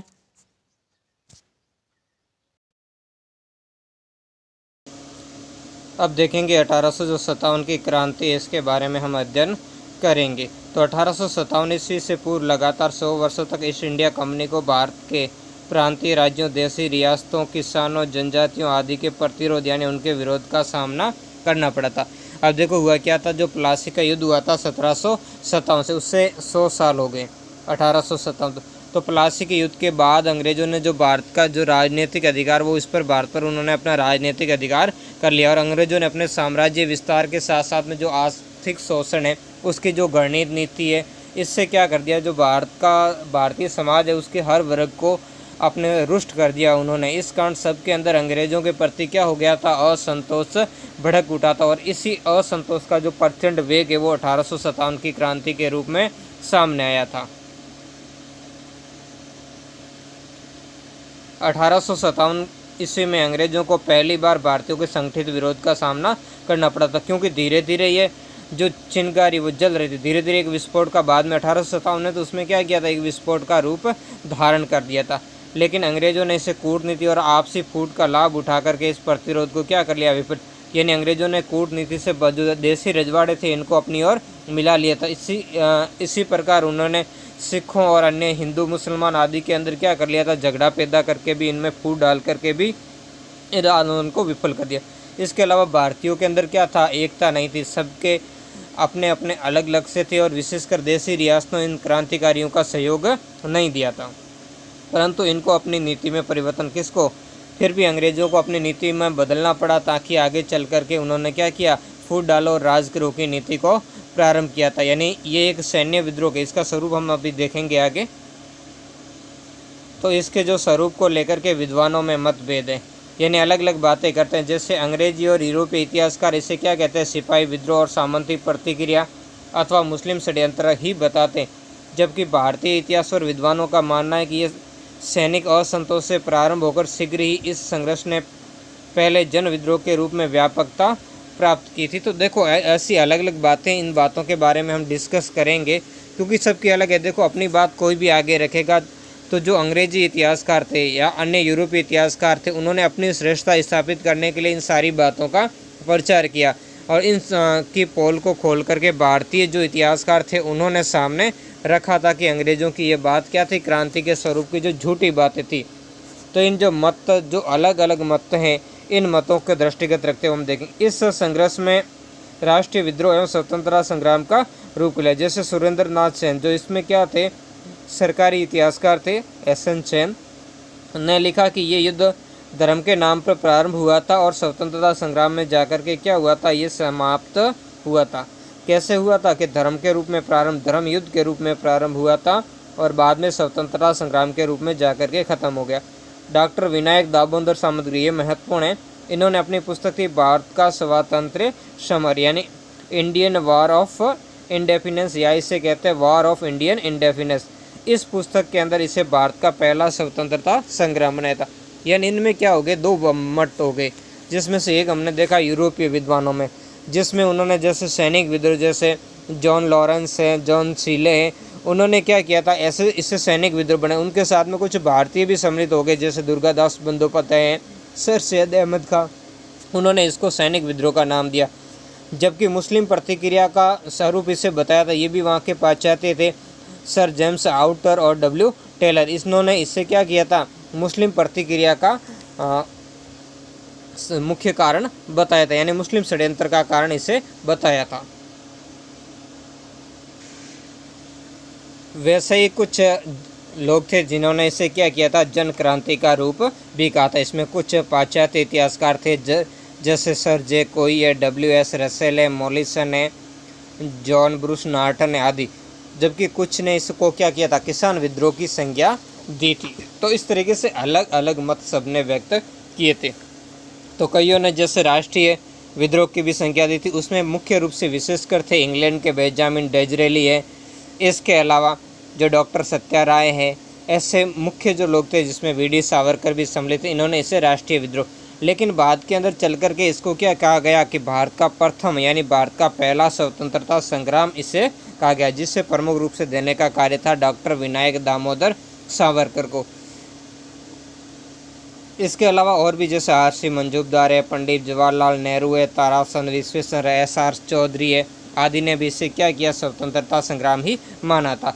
देखो इसमें जो सीरीज़ आपकी चल रही है ये कक्षा 10 की है और इसका थोड़ा विस्तृत रूप आप देखना चाहते हो तो कक्षा 12 के जो पार्ट है वो आप कुछ ईस्वी में प्लेलिस्ट के अंदर कक्षा 12 के उसमें देख लो, और इसके अलावा वहाँ आपको नहीं मिला तो मेरा दूसरा चैनल है स्टडी 58, उस पर जा कर के आप देख ले, वहाँ इसके प्रमुख पार्ट है वो अपलोड है, वहाँ से आप प्लेलिस्ट में जा कर के इतिहास के बारे में बहुत महत्वपूर्ण जानकारी आपको वहाँ से प्राप्त होगी।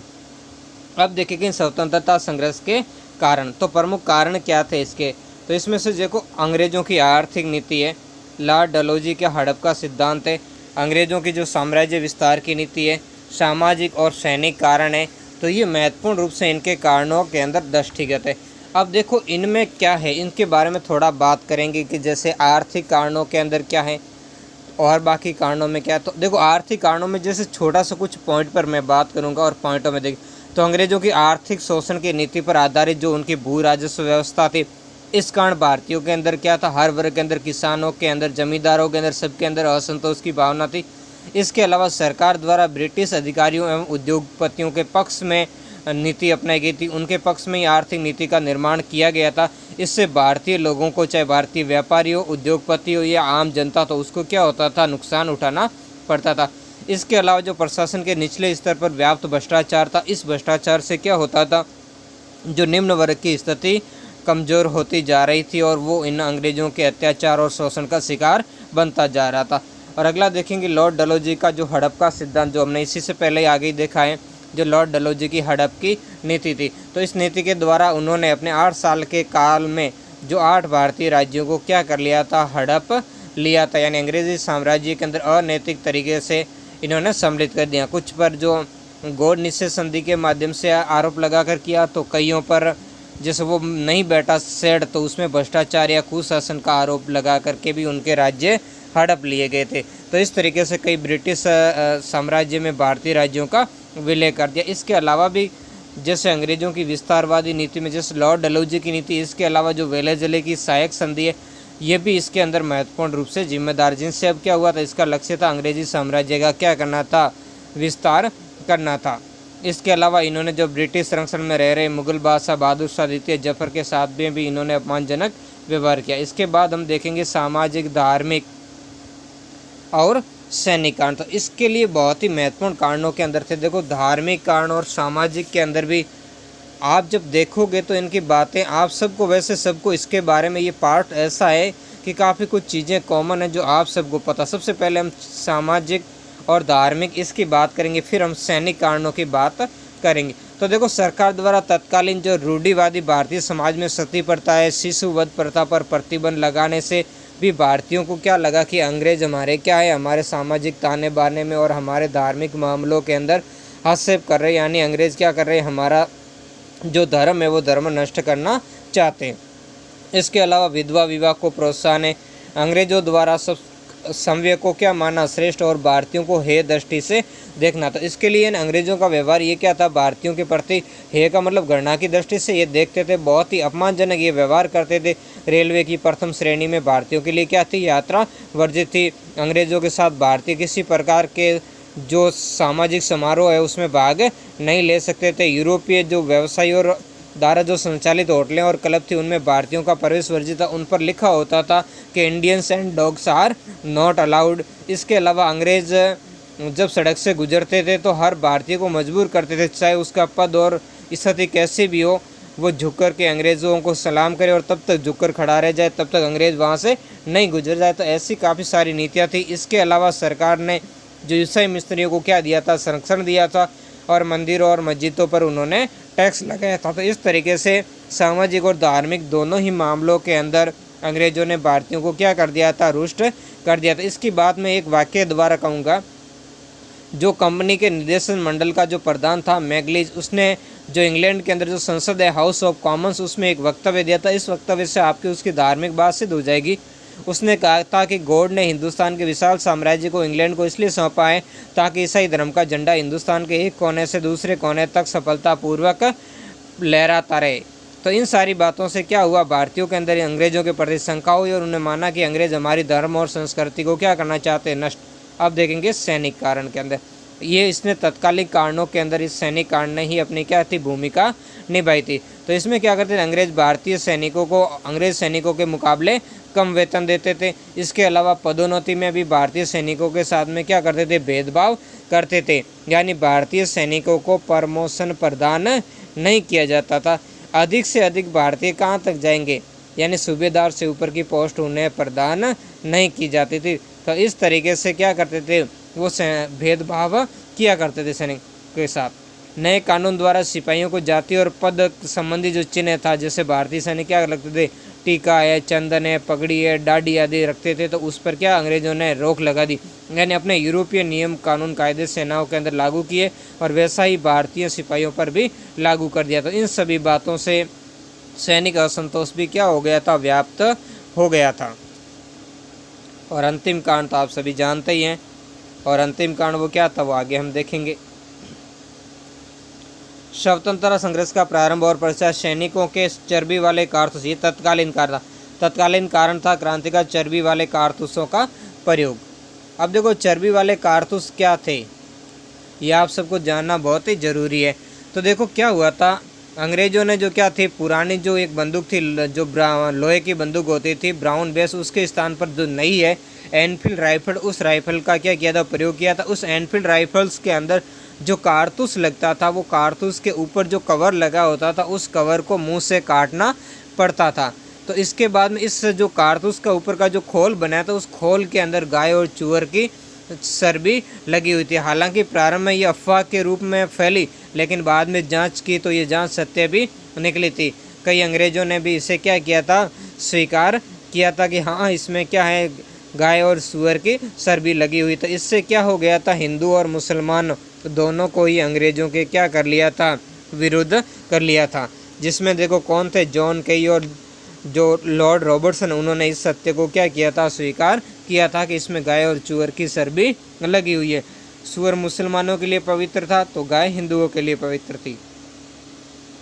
प्रयोग से मना करने पर इसे अनुशासनहीनता का अपराध लगाकर उनको क्या दिया, दंड। जिसने भी विरोध करना चाहा उनको क्या किया, इन्होंने अनुशासनहीनता का दंड लगा करके उन सेना की इकाइयों को क्या कर दिया, भंग कर दिया। और धीरे धीरे बाद में ये घटना बढ़ती ही चली गई। 29 मार्च 1857 को बैरकपुर से छावनी के जो सैनिक थे मंगल पांडे, उन्होंने क्या किया था, विद्रोह कर दिया था। और विद्रोह करके दो अंग्रेज अधिकारियों की उसने क्या कर दी थी, हत्या कर दी थी। तो इस कारण ब्रिटिश अधिकारियों ने क्या किया था, जो इसके मंगल पांडे की 34वीं NI रेजिमेंट को तोड़ दिया और भारतीय सैनिकों को भी दंड दिया और मंगल पांडे को क्या किया था, इसको फांसी पर लटका दिया था। तो इस तरीके की बात से क्या हो गया था, भारतीय सैनिकों के अंदर गुस्सा फैल गया। मई 1857 को इस छावनी के अंदर, जो मेरठ की छावनी थी, वहाँ के 85 सैनिकों ने चर्बी युक्त कारतूसों का प्रयोग करने से क्या कर दिया, मना कर दिया। तो इनका मना करने पर सैनिक न्यायालय ने इन्हें दीर्घकालीन लंबे समय की कारावास का दंड दिया था। तो इस तरीके की घटनाओं के कारण यानी इन्हें दंड लेकर के इन्हें क्या कर दिया, कैद कर लिया। ये सारी घटनाओं ने क्या कर दिया, सैनिकों को उद्वेलित कर दिया। अब देखो क्रांति शुरुआत कब होनी थी, 31 मई की इसकी डेट फिक्स थी, लेकिन इस चर्बी वाली घटनाएं और मेरठ के अंदर इस सैनिकों के ऊपर अंग्रेजों की कार्रवाई के कारण ये समय से पहले यानी 10 मई को ही सैनिकों ने खुला विद्रोह कर दिया और अपने अधिकारियों को गोली मारकर उनकी हत्या कर दी और अपने सैनिक साथियों को क्या कर दिया, मुक्त कराकर वो दिल्ली की ओर चल पड़े। और 11 मई को वो कहाँ पहुँचे, दिल्ली पहुँच गए। तो सैनिकों ने दिल्ली पर अधिकार कर लिया और बहादुर शाह द्वितीय को भारत का सम्राट घोषित कर दिया था। दिल्ली हाथ से निकल जाना अंग्रेजों के लिए एक भारी क्षति थी, यानी बहुत ही नुकसान था। और इसके बाद सिकरी क्रांति दिल्ली तक ही सीमित नहीं रही, ये लखनऊ, इलाहाबाद, कानपुर, बरेली, बनारस, बिहार के कुछ भाग, झांसी और कुछ अन्य क्षेत्रों में भी ये फैल गई। यानी भारत के प्रमुख जो उत्तरी भारत के प्रमुख क्षेत्रों के अंदर इस क्रांति का क्या हो गया, प्रचार हो गया। तो इससे अंग्रेज बड़े क्या हुए, चिंतित हुए, उनकी स्थिति भी कमज़ोर हो गई। लेकिन अंग्रेज़ों ने भारतीय देशद्रोही भारतीयों की मदद से जल्दी इस पर क्या पा लिया, काबू पा लिया। अंग्रेज़ों ने दिल्ली पर पुनः अधिकार करने के लिए पंजाब से क्या बनाई, सिख रेजिमेंट को पंजाब से बुलाया। तो अंग्रेज़ों को इस जो तुरुप का पत्ता कार्य करने का कार्य मुख्य रूप से सिख रेजिमेंट ने ही किया था। 14 सितंबर से 20 सितंबर तक भयंकर युद्ध चला और 21 सितंबर को बहादुर शाह को क्या कर लिया, गिरफ्तार कर लिया गया। भारतीय सैनिकों से क्या हुआ, घोर युद्ध किया, लेकिन अंत में सितंबर 1857 ईस्वी में अंग्रेज़ों ने क्या कर लिया, दिल्ली पर पुनः अधिकार कर लिया। यानी काफ़ी लंबा संघर्ष चला। हालांकि इस संघर्ष के अंदर आखिर में क्या हुई थी, अंग्रेज़ों ने सिख रेजिमेंट की मदद से यहाँ पर क्या कर ली थी, विजय प्राप्त कर ली थी।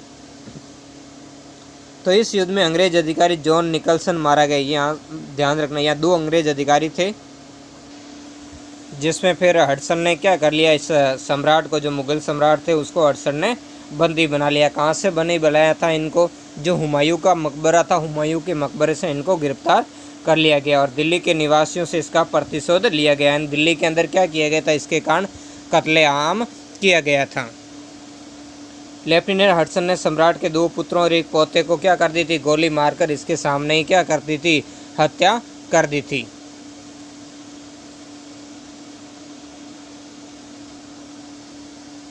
चार जून 1857 को लखनऊ में क्या हो गई थी, क्रांति हो गई थी और भारतीय सैनिकों ने रेजिडेंटी को घेर लिया, जिससे ब्रिटिश रेजिडेंट हेनरी लॉरेंस की यहाँ क्या हो गई थी, मृत्यु हो गई थी। हालांकि बाद में हैवलॉक और आउटरम ने लखनऊ को पुनः जीतने का प्रयास किया, लेकिन वे क्या रहे, असफल रहे। नवंबर 1857 को मुख्य सेनापति सर कॉलिन कैंपबेल ने गोरखा रेजिमेंट की सहायता से नगर में प्रवेश किया और मार्च 1858 में नगर पर अंग्रेज़ों का क्या हो गया, वापस अधिकार हो गया। तो यहाँ क्या किया था, यहाँ लखनऊ के अंदर जो थी बेगम हजरत महल, उसने विद्रोह का नेतृत्व किया और उसने अपने अलग वयस्क पुत्र था बिरजिस कादिर, उसको यहाँ का अवध का क्या कर दिया था, नवाब घोषित कर दिया। ये कौन थी, जो वाजिद अली शाह थी, उसकी बेगम थी, जिसने क्या किया था, अपना राज्य हड़पने से वो क्या की, नाराज़ थी। तो इस बेगम हजरत महल का जमींदारों, किसान और सेनापतियों ने, जो अन्य सैनिक थे, उन्होंने क्या दिया था, सहायता प्रदान की थी। इसी कारण ये सफल हुई थी। हालांकि बाद में क्या किया, इस पर भी गोरखा रेजिमेंट की मदद से जो सर कॉलिन कैंपबेल ने इस पर अधिकार कर लिया था। नेक्स्ट घटना देखेंगे 5 जून 1857 की। ये कहाँ की घटना, ये कानपुर की है। तो कानपुर के अंदर नाना साहब के नेतृत्व में यहाँ विद्रोह हुआ था। 5 जून 1857 को क्रांतिकारियों ने कानपुर पर अधिकार करके नाना साहब को पेशवा घोषित कर दिया था, जिसे अंग्रेजों ने पेशवा मानने से पहले क्या कर दिया था, इनकार कर दिया था। ये कौन थे, जो पेशवा थे, बाजीराव द्वितीय, उनके दत्तक पुत्र थे, जिनका उस समय नाम क्या था, धोंदू पंत था। तो इन्होंने क्या कर दिया, खुद को पेशवा घोषित कर दिया। सर जो थे जनरल सर हू व्हीलर, जो इस सैनिक छावनी के जो क्या थे, कमांडर थे, उन्होंने 27 जून को क्या कर दिया था, आत्मसमर्पण कर दिया। हालांकि यहाँ इनकी गलती थी कि ये आत्मसमर्पण करते इनको क्या करते थे, समाप्त नहीं करते थे, जबकि अंग्रेजों के हाथ में जैसे ही क्रांतिकारी पड़ते उससे तुरंत मौत के घाट उतार देते थे। तो वैसे यहाँ इन्होंने किया नहीं। पेशवा नाना साहिब का साथ तात्या टोपे ने यहाँ पर दिया था। 6 दिसंबर 1857 को सर कैंपबेल ने, जो वही कॉलिन कैंपबेल जिन्होंने लखनऊ के अंदर विद्रोह दबाया था, ने कानपुर नगर पर पुनः अधिकार कर लिया और तात्या टोपे वहाँ से क्या करे, भाग निकले और कहाँ, झांसी की रानी लक्ष्मीबाई के पास में चले गए। यानी बाकी सब नाना साहब तो यहाँ से कहाँ चले गए, नेपाल पलायनित कर गए थे, यानी नेपाल की तरफ चले गए थे। नेक्स्ट हम देखेंगे जून 1857, ये झांसी, जिसका नेतृत्व किया था लक्ष्मीबाई ने। जून 1857 में झांसी में क्रांति होगी, जिसका वास्तविक नाम क्या था, मणिकर्णिका था। बहुत ही महत्वपूर्ण, इसके बारे में आपने काफ़ी फिल्म वगैरह भी आ चुकी है, आपने देखा होगा। तो ये क्या थी, ये जो रानी लक्ष्मीबाई जो यहाँ के जो महाराज थे, सॉरी अपने यहाँ के शासक थे गंगाधर राव, उनकी पत्नी थी, जिसको अंग्रेज़ों ने क्या किया था, इनकी मृत्यु के बाद जब रानी लक्ष्मीबाई ने दत्तक पुत्र लिया था, उस दत्तक पुत्र को यहाँ का जो वेद उत्तराधिकारी मानने से क्या कर दिया था, डलहौजी ने इनकार कर दिया था।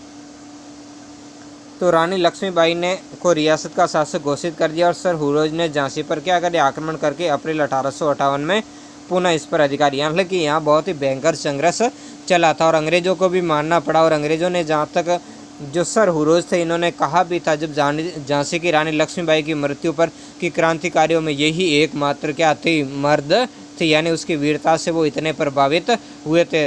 अंत समय तक रानी ने क्या किया था, वीरतापूर्ण युद्ध किया था और जहाँ इसकी लाश पड़ी थी उसकी जगह सैकड़ों विद्रोहियों की क्या थी, इस लाशों के ढेर लगे हुए थे। झांसी पर अधिकार हो जाने पर रानी और तात्या टोपे ने क्या किया, ग्वालियर की ओर अभियान किया था, जहां भारतीय सैनिकों ने उसका क्या किया था, स्वागत। परंतु सिंधिया ने राजभक्त, ये जो सिंधिया थे, जो ग्वालियर के जो राज परिवार हैं, उन्होंने राजभक्त रहने का, यानी अंग्रेज़ों के पक्ष में रहने का सिंधिया। जब यहाँ क्रांतिकारी आए तो वो कहाँ चले गए, अंग्रेज़ों के पास में आगरा चले गए। तो ग्वालियर पर जून 1858 ईस्वी में अंग्रेज़ों ने पुनः यानी दोबारा वापस क्या कर लिया था, अधिकार कर लिया। और 17 जून 1858 को रानी लक्ष्मीबाई ब्रिटिश सेना से संघर्ष करती हुई यहाँ पर क्या हुई थी, वीर गति को। लेकिन तात्या टोपे फिर से यहाँ से बच निकले, परंतु अप्रैल 1859 में उन्हें क्या कर दिया, सिंधिया का एक सामंत था मान सिंह, इसने क्या कर दिया, इन्हें पकड़ लिया था, यानी धोखे के द्वारा इनको पकड़ करके अंग्रेज़ों को सौंप दिया गया था। बाद में अंग्रेज़ों ने क्या किया था, इसे फांसी दे दी गई थी। क्या दे दी गई थी, इसे अंग्रेज़ों ने फांसी पर चढ़ा दिया था। तो इस तरीके से धीरे धीरे क्या हुआ था, क्रांतिकारी गतिविधियों को अंग्रेज़ों ने क्या कर दिया था, दबा दिया था। इधर हम देखेंगे बिहार की तरफ। तो बिहार में इस क्रांति का नेतृत्व जगदीशपुर या आरा कहते हैं, आरा के जो 80 वर्षीय कुंवर थे, कुंवर सिंह ने किया। ये बहुत ही बहादुर व्यक्ति थे। कुंवर सिंह ने अंग्रेज सेनापति मिलवेल, कर्नल डेक्स मार्क और मेजर डॉल्स को क्या की थी, धूल चटाई थी। यानी 80 साल के ये बूढ़े शेर के नाम से यहाँ से जाने जाते, बहुत ही महत्वपूर्ण थे, जिन्होंने अंग्रेज़ों को क्या की थी, धूल चटाई थी। और इनके बाद में बहुत ही अच्छी अच्छी उक्तियाँ भी है प्रसिद्ध है, जिसके बारे में चलाऊँ। इन्होंने देखो बहादुर इन्हें इसलिए कहा जाता है क्योंकि जब इनका एक हाथ क्या हो गया था, उसमें युद्ध के दौरान कट गया था और कटने के बाद उस हाथ को ख़राब हो गया, तो उसने पूरे हाथ को क्या कर लिया था, काट के फेंक दिया था जो नदी के अंदर। तो इस तरीके से अपनी बहादुरी के लिए बहुत ही प्रसिद्ध थी। अप्रैल 1858 में पुनः अपनी रियासत पर अधिकार कर लिया था, यानी वापस इन्होंने अधिकार कर लिया था। 26 अप्रैल 1858 को कुंवर सिंह ने अंग्रेज़ों से युद्ध किया, लेकिन सफलता नहीं मिली थी। नेक्स्ट देखेंगे बरेली। बरेली में ये ध्यान रखना, ये महत्वपूर्ण इनके व्यक्तित्व है कि इनका नेतृत्व किसने किया था। बरेली में बहादुर खान ने क्रांति में भाग लिया और बनारस में भी क्रांति हुई थी, लेकिन वहाँ पर बनारस में क्रांति को क्या किया था, कर्नल नील ने उससे क्या कर लिया था, दबा दिया था। तो इस तरीके से धीरे धीरे क्रांति को क्या किया था, अंग्रेज़ों ने दबा दिया था। उत्तर भारत की अपेक्षा दक्षिण भारत में सैनिक क्रांतिकारियों की संख्या क्या थी, कम थी। यानी दक्षिण भारत के अंदर उतना फैलाव नहीं था जितना उत्तरी भारत के अंदर इस क्रांति का फैलाव था। फिर भी इस महान संघर्ष में दक्षिण भारत के भी अनेक क्रांतिकारी शहीद हुए और उन्होंने भी सजाएं भुगती और अनेक बंदी बनाए गए, यानी उन्होंने भी इस संघर्ष के अंदर अपना योगदान दिया था। 1857 ईस्वी के स्वतंत्रता संग्राम में दक्षिण भारत के प्रमुख नेतृत्व करने वालों में थे, ये 17 के थे प्रमुख व्यक्ति। ये महत्वपूर्ण, इनका नाम याद रखना। रंगा बापूजी गुप्त, ये 17 से थे। सोनाजी पंडित है, रंगाराम पांगे और मौलवी सैयद अलाउद्दीन, ये हैदराबाद के थे। और भीमराव है मुडरगी छोटा सिंह, ये कर्नाटक से थे। अण्णाजी फडणवीस, ये कोल्हापुर से थे। जबकि गुलाम मोहम्मद व सुल्तान बख्श, ये अपने मद्रास से संबंधित थे। इसके बाद अरुणागिरी व कृष्णा, ये चिंगलपुर से थे। मुलगागल स्वामी, ये कोयम्बटूर से थे। जबकि मुल्ला सनी है, विजय कुदारत है, केरल आदि विशेष रूप से उल्लेखनीय। यानी इस तरीके से हम देख सकते हैं जो क्रांति के अंदर संपूर्ण भारत के लोगों ने क्या किया था, भाग लिया था। यानी जो क्रांति है उसका फैलाव संपूर्ण भारत में था। जैसा कि आरोप लगाया जाता था ये केवल उत्तर भारत के अंदर कुछ ही राज्यों के नेतृत्व में क्रांति हुई थी, जबकि ऐसा नहीं, इसमें संपूर्ण भारत के लोगों ने भाग लिया था। तो इस प्रकार हम देखते हैं 1857 का जो स्वतंत्रता जो संघर्ष था वो संपूर्ण राष्ट्र के अंदर क्या था, व्याप्त रहा था।